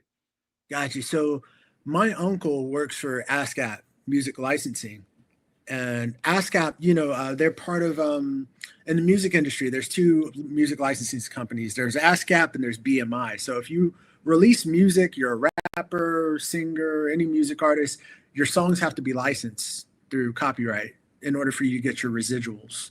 So they either go through ASCAP or BMI. So he worked for ASCAP. And so he was in touch with all the major record labels. He would come down to my hometown. I'm originally from Virginia Beach. So he would come down. He was best friends with Teddy Riley. Him and Teddy Riley, they both grew up together in Harlem, in New York. Wow. Literally him, my mom, my uncle, my mom, and Teddy, they all live next door to each other. So him and Teddy stayed in touch. And so he would always come down when Teddy Riley left New York, because he came up with New Jack Swing, the whole early 90s sound, Boys to Men and that sort of thing. So when Teddy left New York, he eventually moved to Virginia. Virginia at the time was like an escape for a lot of New York people, whatever, at the time. So you would hear about Jay-Z or Biggie Smalls that be rapping, and they'll mention Virginia or down in Virginia. So, but anyhow, my uncle would come down from New York to Virginia Beach, meet up with Teddy, other members of Blackstreet, which was the R&B group Teddy was a part of. And my uncle would sit and chat with me, and I was watching the news, and there was a actor who ended up killing his mom in New York with a Masonic sword. He was on a TV show called Ugly Betty. Ugly Betty. So if anybody can Google, if anybody can Google Ugly Betty Masonic sword, you'll see that there was an African American actor from New York who killed his mom with a Masonic sword, and or deleted with the Masonic sword. And I had some questions to my uncle. I said, how does someone mentally get that sort of like distressed that they go and take someone's life? And I said, what is up with that sword? And then that's what he let me in on. He explained to me, he said, look, he's like, in the music industry, entertainment, period, he's like, different factions of society. He said, if you start rising up in any type of prominence, like as an athlete or entertainer, he said, these people start watching you from afar. And he's like, they're called the Freemasons.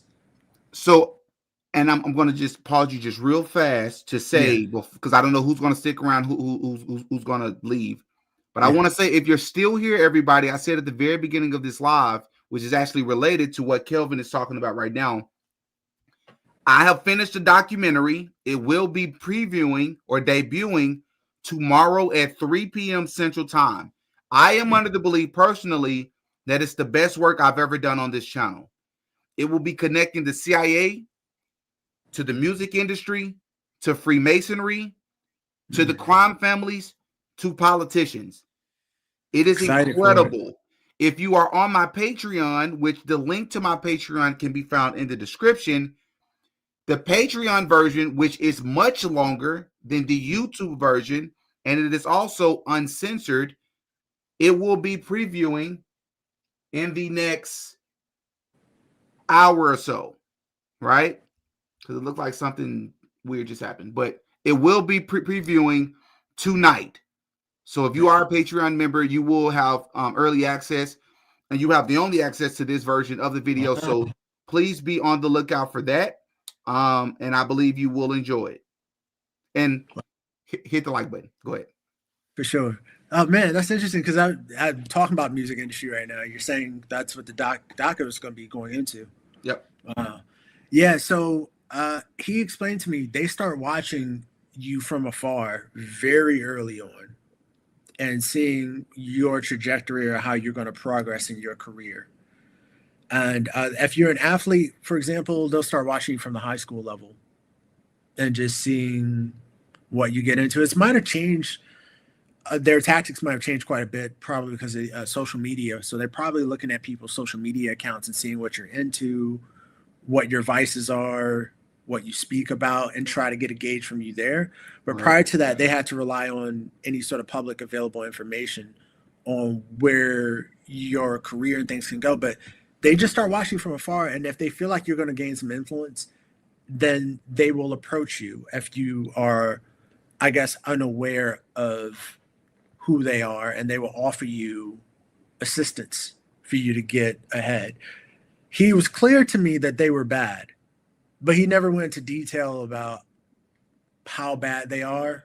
Did he use the word bad to describe them, though? No, which actually made me a bit concerned. Now I thought about it in hindsight a little bit later. Yeah, but he explained to me they do approach you, and if they feel like you have some influence, then they'll ask you to join them.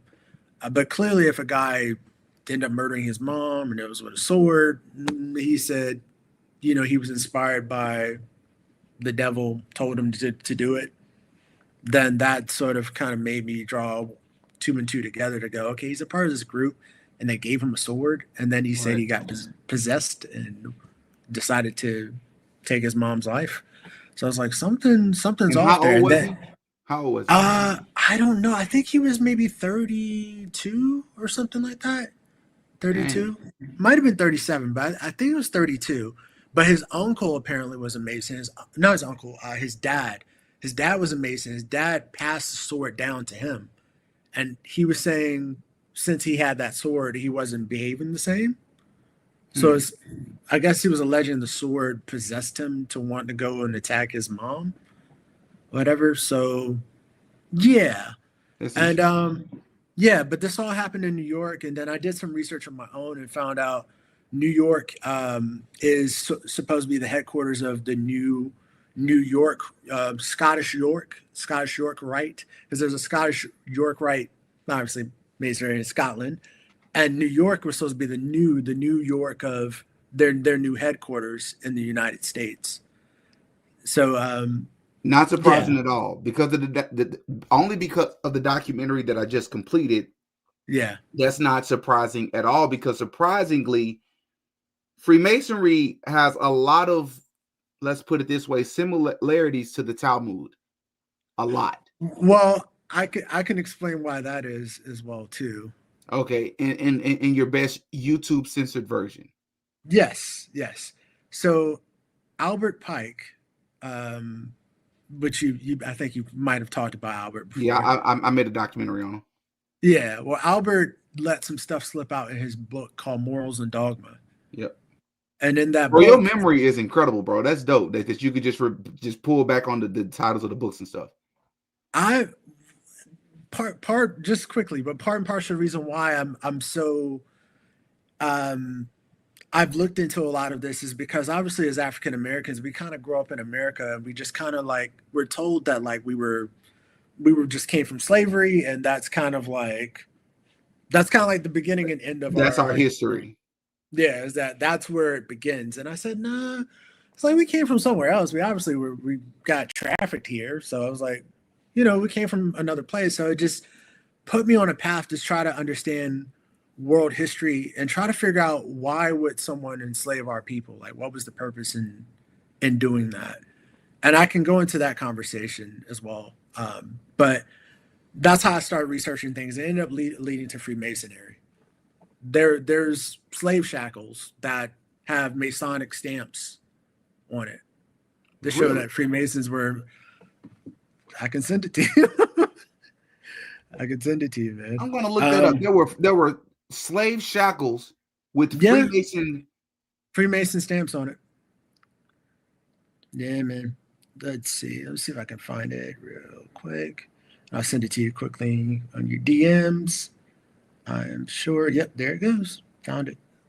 And there's a video of an African who's at a museum, and I'm pretty sure it's in my phone, but I probably need to like hyper dig for it. But he's showing. There we go. I sent it to you now. Yeah, and he's showing that the actual Freemason stamps on the video. He's showing that there were Masonic stamps on the slave shackles. Wow. All right, Yeah. I'm gonna. Okay, let me get this real quick. But long story short, Albert Pike revealed in his book Morals and Dogma that the main text in Freemasonry is actually the Kabbalah. It's their main text. And then he revealed that the Lucifer is their light bearer. Yeah. So it's showing backwards, but this is everybody. Yeah. And Freud. Oh God. Sigmund Freud and the Jayish mystical tradition. I know it's showing backwards on you all's end, but believe it or not, this is actually recommended by Candace Owens. I just ordered it. I haven't read it yet. Yeah, it's eye-opening. Freud. Wait, you've already read this? No, I haven't, but I know about Freud because Freud developed the whole psychology industry. The whole psychology industry was invented by Sigmund Freud, but he came up with that industry to hide his proclivities. Yep. For underage people. Yep. Yeah. And psychology is pretty much its entrapment of your own emotions. It's the industry is there to entrap you in your emotions so you can't get out of it. And so you just end up becoming a recurring customer because you lack accountability about your problems. So they just keep speaking to you about it over and over again, rather than teaching you like, oh, just be fair with people. You know, and which is kind of the purpose of the Bible and other religions is so you can understand obviously good and bad, right and wrong. You understand how to be fair with people and how to be accountable. And you know, you don't need to go and talk with someone for hours to keep re-explaining the same situation over and over again. And they go, okay, well, come back next week and tell me how you feel about it. Right. Here's some prescription pills on your way out as well. So anyhow, but with the connection with Freemasonry and you know what you were explaining earlier, it is a part of the Masonic Jayish thing. There you go. That's crazy. Yeah, and you see I didn't know this. And you see the star. The star is above the guy's head. So that's in every Masonic temple. And it shows that the whole Masonic structure is built off King Solomon's temple. So when you go up in rights and degrees, the going up in degrees is built on a structure that's supposed to replicate Solomon's temple. And therefore, they believe King Solomon was the first stonemason, which isn't true because someone built the pyramids before King Solomon arrived. But because they believe King Solomon is the first stonemason, their allegiance is to that state in the Middle East. And so it doesn't matter if there's a mason that's in the left wing or the right wing of a political party. This is why they keep American society divided on all subjects except for that one country. And it's because that one country is so crazy, bro. Yeah. That's facts. Yeah. There's an infamous clip of what's his name? Farrakhan. Farrakhan said, does no one find it weird that Republicans and Democrats can go at each other's neck and yell and fight and this, that, and the third. But there's one topic that they always come together on and they never question. And when Bibi Netanyahu comes over, everybody sits up straight Everyone behaves accordingly. Yeah. Well, he's correct on that, but I have some thoughts on him as well. On Farrakhan, yeah.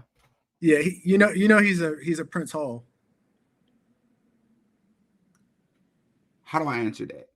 I'm not going to say I knew, but I'm going to say I had reason to believe. I can send it to you. I just didn't look into it. You can send it to me. Heck yeah. Yeah. I definitely believe you. Yeah. But if it turns out to be true, which I don't know why it wouldn't be, because I've revealed this about Martin Luther King and all of them. Yeah. What does that say about these people, bro? What does it say about these people that get up there and say so many things? Mm-hmm. Yeah, go ahead and send that to me. I'll put that up there. Yeah, I'll send it to you. So with Farrakhan in general, well, the NOI as an organization, period, no one knows the origins of the NOI. No one. It was just started by some guy who they assumed was Turkish, and he was sitting in jail, and he decided to form this religious group. Or so they say. That's the story that they give. Yeah, so they say. But from the research that I did, just independent research, there is no quite pinpointing of where he was from, but they do believe he was Turkish. I think it was a precursor to the FBI, which is just a federal bureau. I think it was a federal bureau creation because it seemed like it was formed around the same time they had formed the Boule. Like not too long after they formed the Boule. The Boule, I believe, was formed in 1914. Yeah, like 1907 or something. Oh, was it as early as 1907? I think so. I think the Boule was like about 1907. And this would have been around 1920 with the NOI.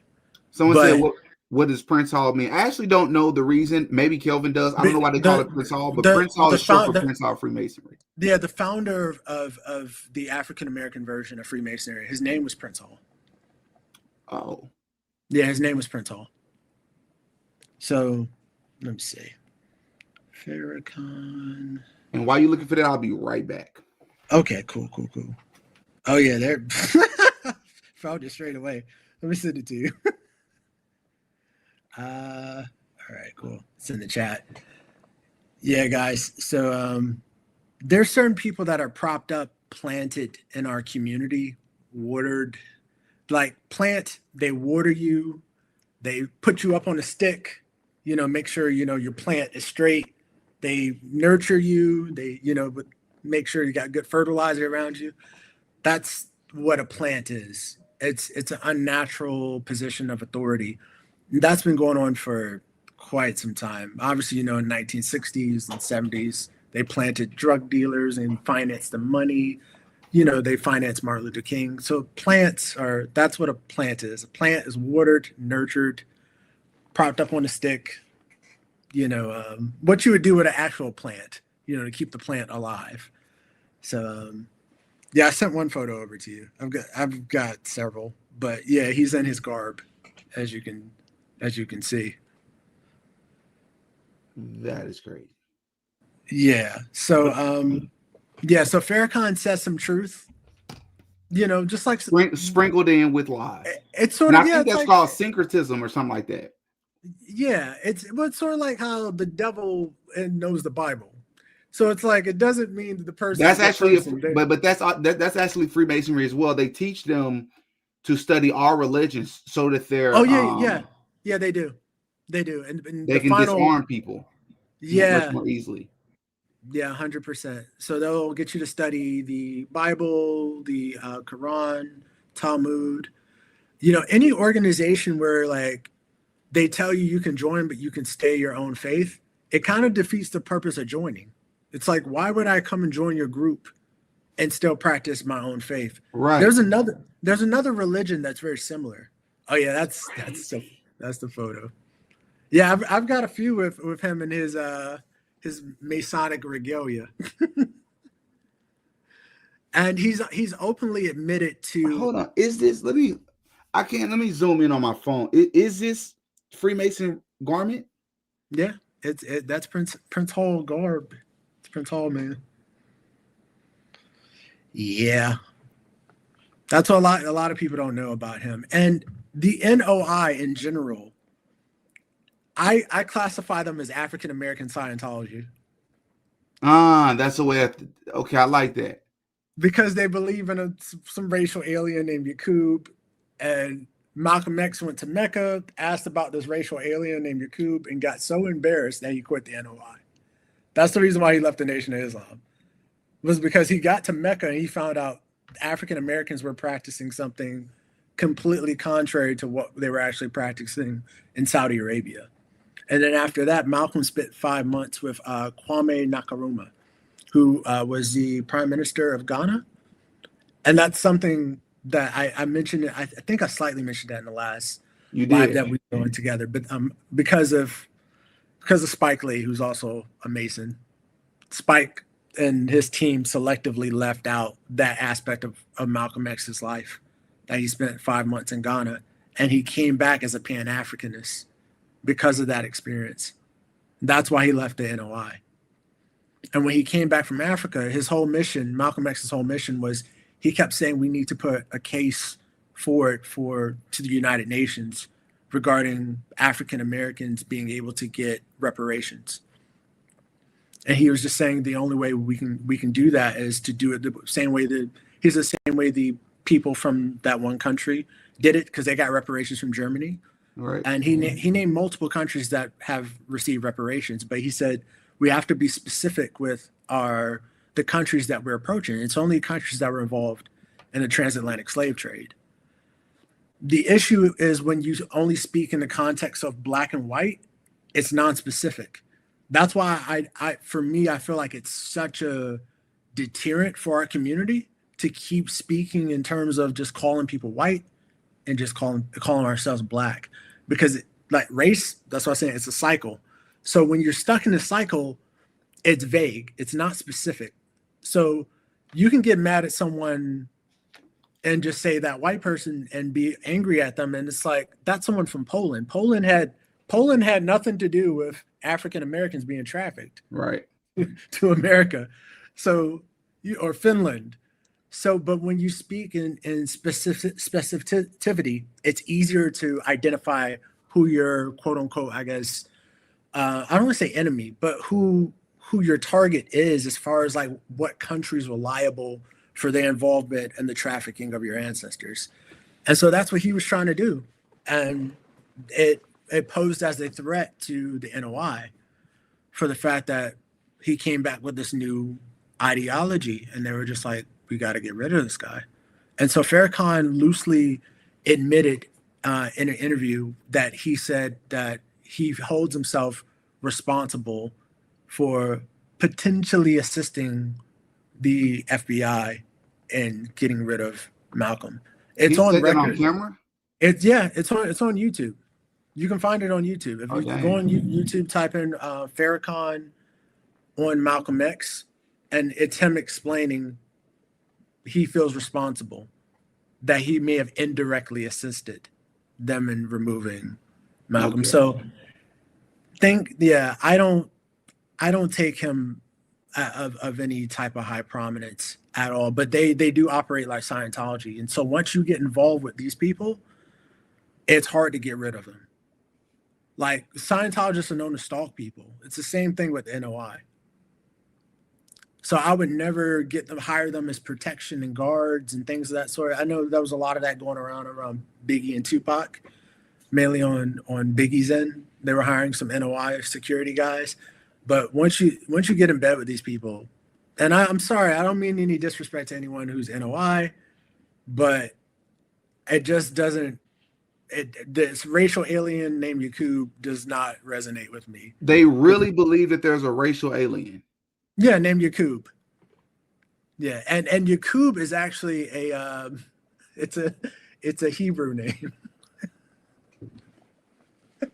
I did not know that. Yaqub is a Hebrew name. Is a Hebrew name. Yeah, that's sort of the Prince Hall connection there, because that's Masonic and Mason's allegiances to that place. So, yeah, so there's a lot of psyops in our community. So, the guy, You heard of 5% Nation, right? I've heard of them. I'm not And- fully familiar with them, but I've always associated them to NOI. Yeah, because the founder Clarence X, he was also a Nation of Islam member as well. It's sort of like also when you examine not just Scientology as well. L. Ron Hubbard, the founder of Scientology, he was a Mason, obviously, and he was mentored by Aleister Crowley. But Mormons, the guy who founded the Mormon Church, Freemason. Joseph Smith Freemason. was a Freemason. Well, yeah, Freemason. that I know. I just talked about that on live. Not only that, but Mormonism, a lot of their teachings, even down to their aprons, is pulled directly from Freemasonry. And this is public information. It's literally on their Wikipedia page. It will tell you that Freemasonry runs rampant in the literal essence and the what's the inception of the Mormonism faith. Yeah. And so and also in Utah, there's a massive Masonic like statue. It's a massive statue that's there. I'll send this to you. Might be YouTube safe. I don't know. But there's a massive Masonic statue that's there. So, but yeah, how I ended up stumbling across a lot of this information was mainly because I was trying to figure out what happened to our people. And then I saw that Masonic stamp on the slave shackles. And I said, And then I did research on Christopher Columbus and found out Christopher Columbus, whose real last name is Cologne, he was a Sephardic Jew. Christopher Columbus actually comes up in the documentary that I just finished. And my understanding was what I don't know if it's a fact or not, but many people have reason to believe that they were cosplaying as Christians so that they would not be unalived because they had already been put out of other countries. Yeah, the quote unquote Puritans, they were mainly, these were Sephardic people that got kicked out of Spain and got kicked out of Portugal. Some of them relocated to the Netherlands. Some of them got on boats like Columbus and sailed to America because he was financed by two rabbis. But the story officially is that allegedly he was financed by the Queen of Spain, and that's been refuted, that he was actually financed by rabbis in Portugal and Spain. They don't believe us, bro. And what's crazy is think about it. This is another connection that I made. Christopher Columbus, and the story was that, and I'm giving information that I spoke about in this documentary, but Christopher Columbus was, this person that discovered a new world. This is the story that they told us. New world. Think about this: Columbia Pictures, Columbia Records, the University of Columbia, Columbia Law School. The list goes on.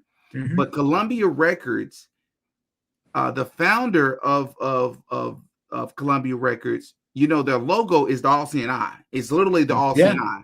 Yeah. Their logo and CBS. And CBS. It's the All-Seeing Eye.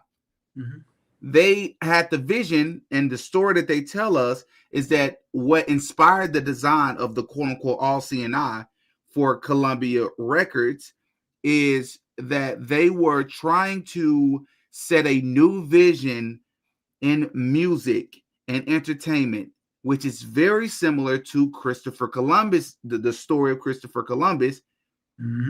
All of it, yeah, coming to the new world order. Yep, bingo. Yeah, it's wild, man. And the guy who ended up funding America, the American Revolution, and he ended up paying for the establishment of the U.S. His name is Haym Solomon. Did you hear about him? No. Who's that? Haym Solomon. So he was a merchant from that one community. Okay. And he financed the establishment of the U.S. So I'll send this to you in the chat. It's easier that way. There we go. Chat. Cool. That should show up. few seconds.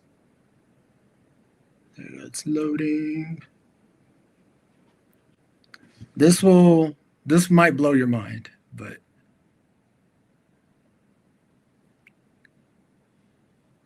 there we go. It says it's still sending. It should be there any moment now.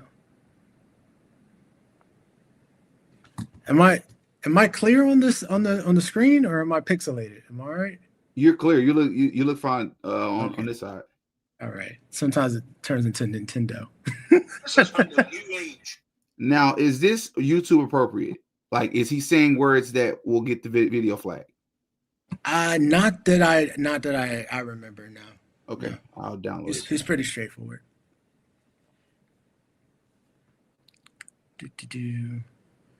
Yeah, man. So but yeah, so I end up stumbling across a lot of this information, probably the same way Candace Owens did.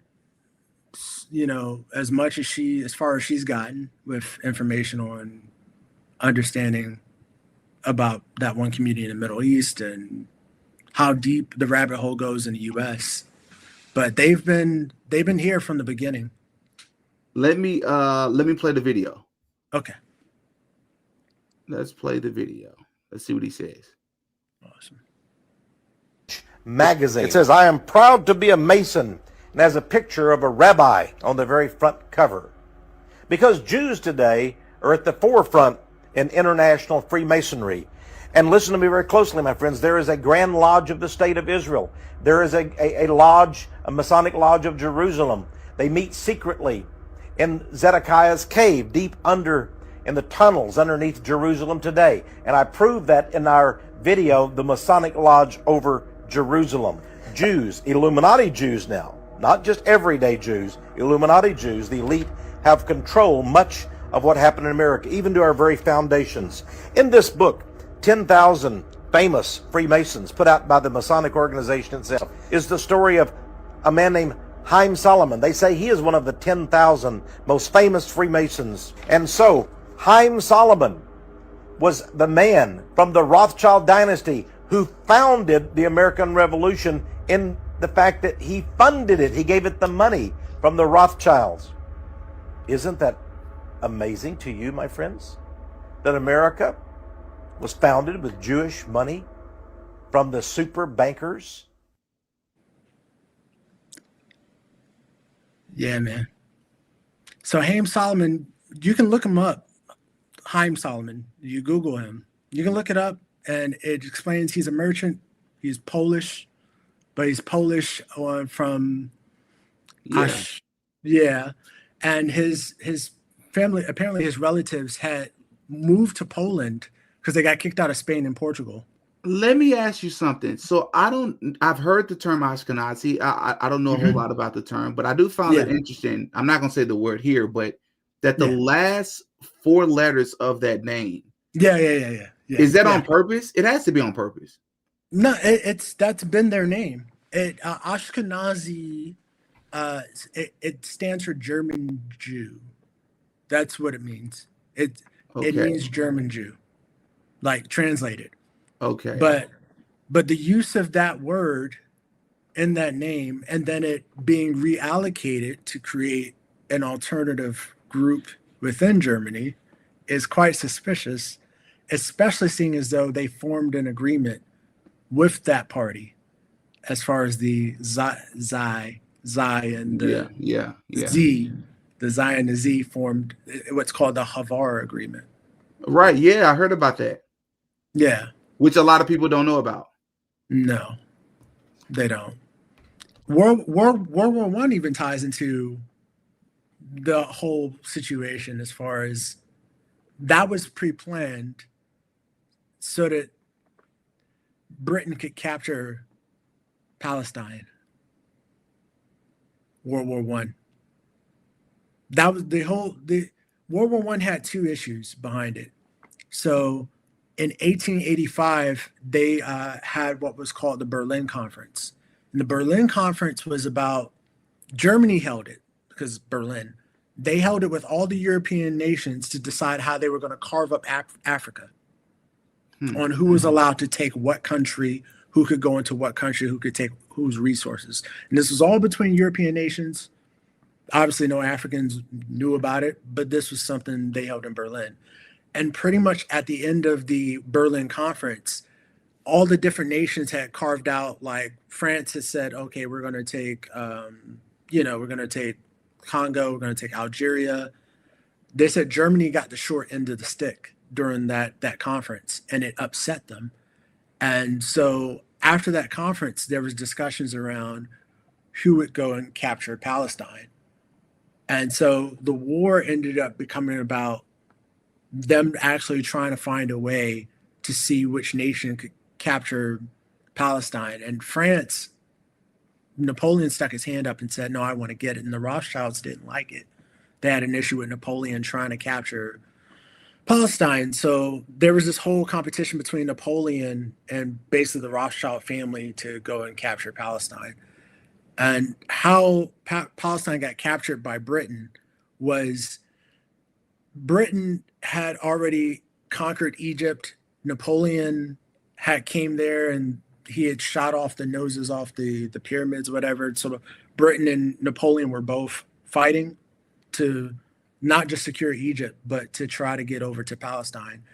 And Britain ended up sent a few agents to the Middle East.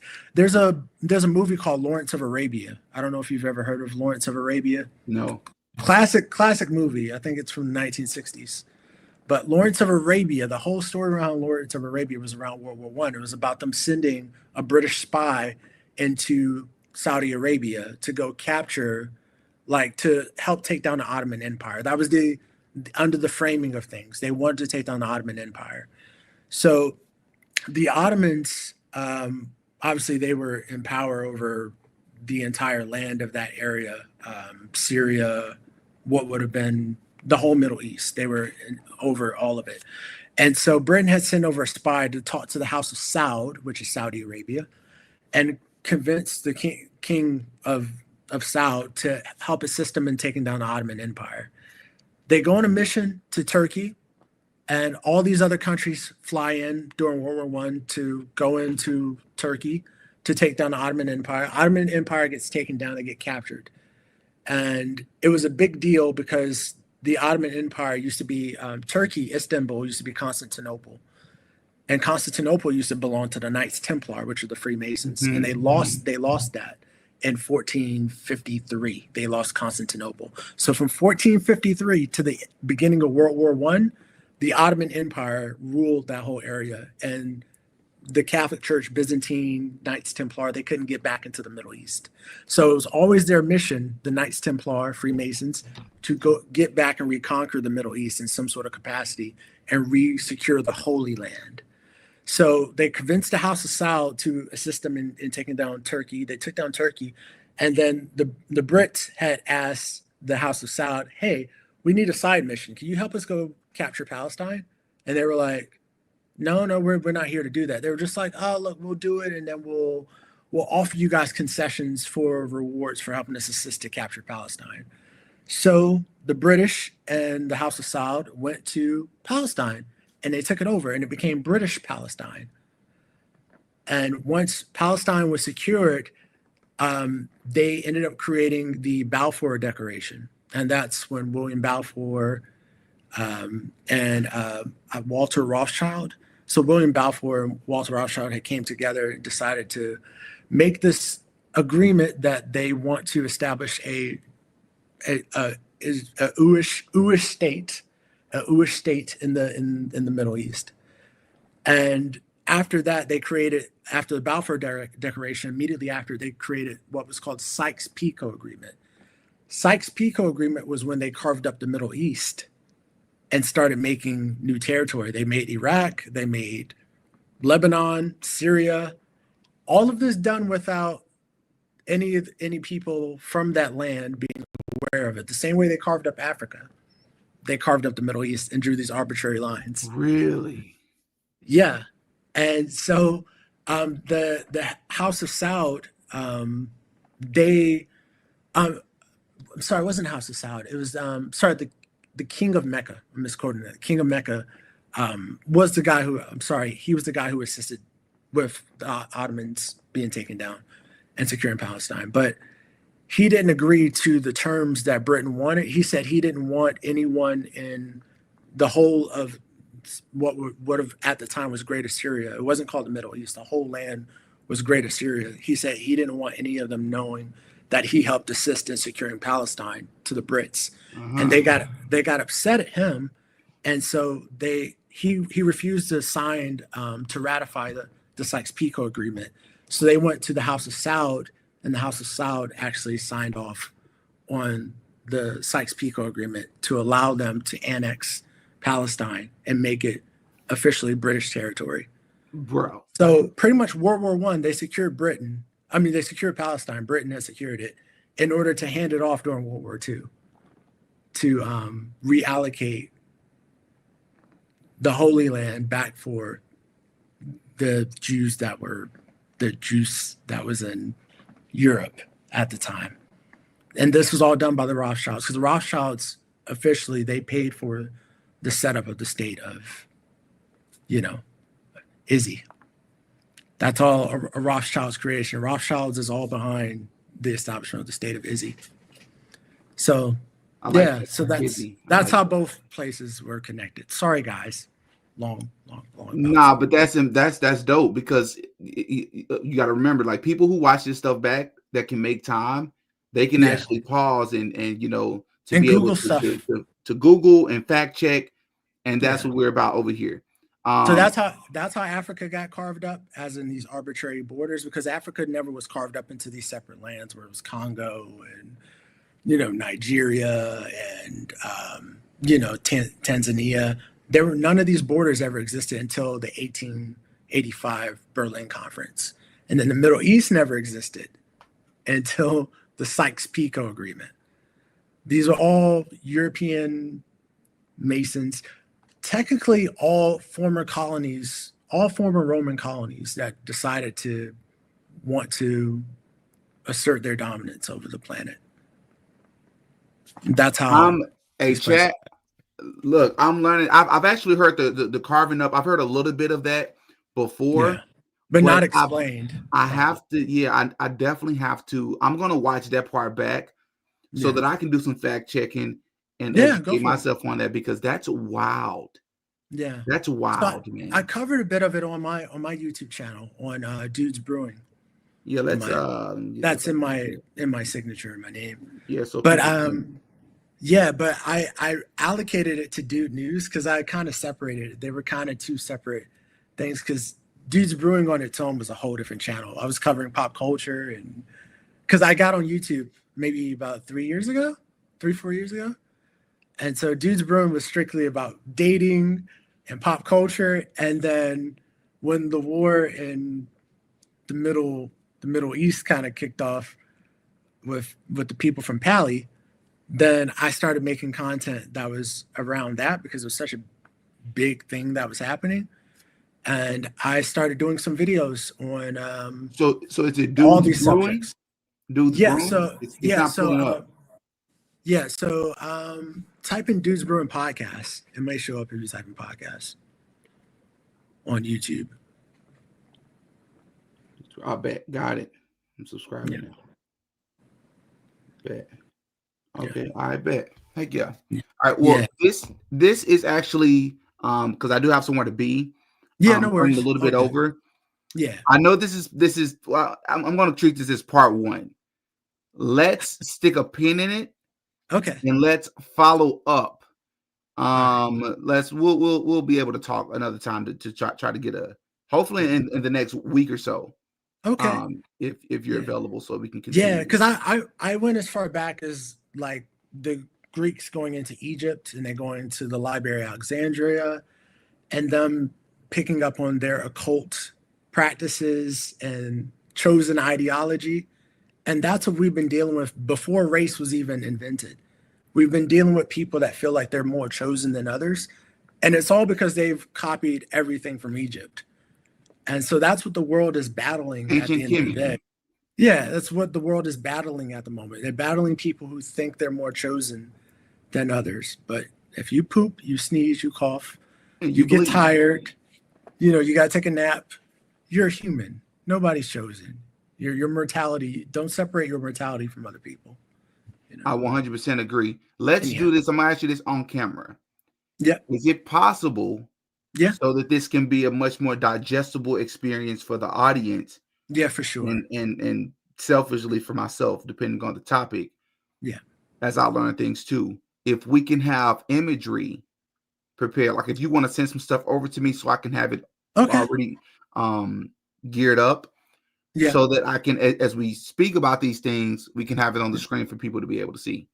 Awesome. Yeah, and I have some clips on these subjects, like the Sykes-Picot Agreement and the 1885 Berlin Conference. I've got clips on that on my YouTube channel as well. I bet that works. Well, awesome. You. All right, that works, man. Well, this was great, Kelvin. Awesome, Appreciate guys. you once again, bro. Do your own research, but play this back. Hear what I'm saying. Check it for yourself. You know. Heck yeah. All right. Well, awesome. Thanks again, bro. Likewise. And I'll see you next time. Awesome. Likewise, brother. All right, bro. All right.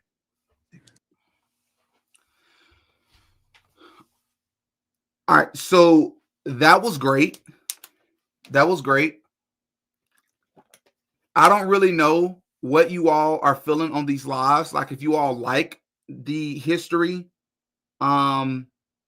what's Kelvin's channel? Did he? It's just go back maybe 5 minutes ago when he was just on here, or 2 minutes ago. He has it down below. It's Dudes Brewing Podcast. You'll be able to see it in the thumbnail like you, if you just go back. He had it on his screen. But yeah, man, it's incredible that he's pulling a lot of that stuff off memory. I do want to share something with you all before I read the super chats and before I log off. I'm having a lot of trouble with this documentary. What do I mean? So this documentary, I've been uploading it to Patreon this entire live. Actually, I started before the live did. The video started to process and it's showing issues. So I'm trying to upload it again. This is a problem because this documentary that's taking me weeks to complete, I was having issues with it while I was editing. My computer kept crashing. My computer kept cutting off and glitching. I've only experienced that one other time to this magnitude. And that was only because the video was 4.5 hours long. I know the topic that I'm covering is borderline off limits, but this is crazy. I'm having trouble uploading it to Patreon. The video should have been live by now. For those of you that just joined, I have an incredible video uploading to Patreon. I'm going to censor it and maybe chop it down by maybe 20 minutes so that I can make it YouTube appropriate. And I'll post it to YouTube tomorrow at 3 p.m. But I don't know what's going on. Like I'm having trouble uploading this video. So I'm trying to upload it from 2 different windows to see if I can get it that way. I don't want to say that the deep state or they are preventing me, man, but this is weird. It's saying something's wrong with the file. Nothing's wrong with the file, bro. I've exported the file and it should upload. So y'all be praying for me, man. I really want y'all to see this.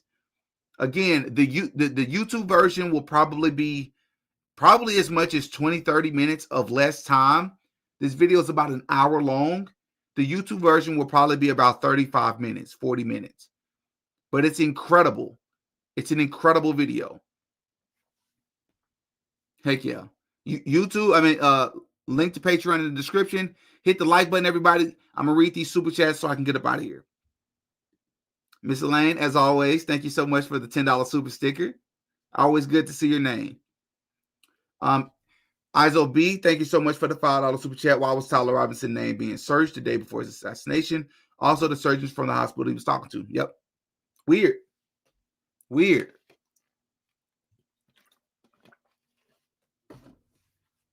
And the name of the hospital. You should only be doing that if you're anticipating something. If you have foreknowledge about something. Tyler Robinson, because if you already suspect him to do something, then you should probably go and get him before he do it. Right? But they didn't do that. Charlie didn't fall off chair. He was knocked down. Bingo. Charlie was going like this, and then the security guard took his body and took him over. That's a fact. We've already covered that. That's a fact. Moles in hiding. Thank you so much for the follow the super chat. The guy Cox running for Utah governor that was at the Pow Pow and doing weird media all over the place was part of Erica's Angels Foundation in a pig. What? No way. I'm gonna look that up in real time. No way. I actually saw something like that somewhere on Twitter, but I didn't slow down to look at it. Governor Erica Kirk Foundation. Let's see.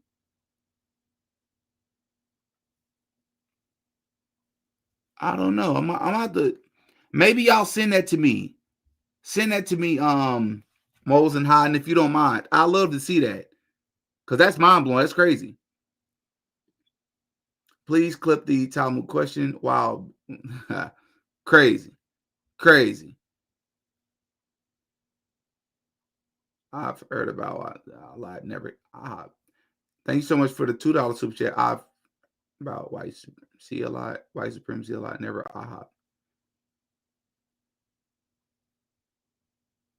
Oh, I think that's an acronym for that foreign state, right?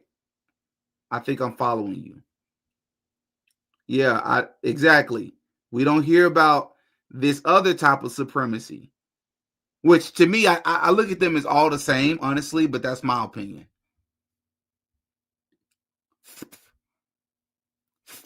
Thank you so much. Okay, you already read those one. Thank you so much for the follow super chat, William. What whites had slaves, RJ's white or Semitic, race or religion. We're all mixed in 2025. How do we still let the rulers divide us? No sense. That's a great. Those are great questions, because when you grow up in the so-called black community, we look at all on the same. You look the same. You can pass the same. Maybe some of you see that as ignorant, but yeah, like people are so like, if we were dogs, we would all be mutts. We're all mixed with something, right? At this point, race mixing, culture mixing, food mixing, style mixing, all of that, man. Very good point, William. I'm with you on that one, man. Joe Rockhead, thank you so much for the $10 super chat. Amazing live stream, sweet. Thank you, man. I appreciate that. Again, I don't really know what you all feel. I don't know if you like the history lessons. I enjoy talking with Kelvin because I'm learning a lot from him. I fact checked a couple of other things he said before when he was on the live. He's spot on, or at least he's consistent with other things that I've found. I'll put it that way. That's the responsible way to put it. William Alec, thank you so much for follow super chat. What an evil world ran by evil rulers. Too bad all the citizens like us want peace and don't agree with our government at all, but we take blame. Not fair. No, I agree. Like watching Donald Trump go over to this foreign nation. Man, that's the clip I should have played. Donald Trump goes over to this foreign nation and says that he asked Miriam Adelson, who is his Jayish donor, they gave him $100 million, said that he asked her which country does she like more, America or that one foreign country. He said that she didn't answer him. What? He goes, well, you know what that means. I think she likes the foreign country more. Bro, do you hear yourself? Crazy, man. America is occupied. That's my opinion. Everything I said in this live is alleged. Crazy. Heck yeah. But everybody, once again, thank you so much. We're on the investigation. And I didn't know that. Justin, I had no idea, bro. Crazy. They see something wrong with your file. Well, I'm trying to upload it again. We're going to find a way to get it out. We're going to find a way to get it out. Heck yeah. Y'all are going to love this documentary that I dropped, though. I'm going to find a way. If Patreon is giving me problems, YouTube is definitely going to flag the video. But I'm going to try to censor it as much as I can. But it's the greatest connections I've ever made in any video before. But I'm rambling now. I got to go. It's late. Love y'all, man. Pray for everybody mentioned in this video. Pray for Kelvin. Pray for myself. Love y'all. As always, I'm Demetrius. For those of you who don't know, but I go by DD. I'll catch y'all in the next one. Peace.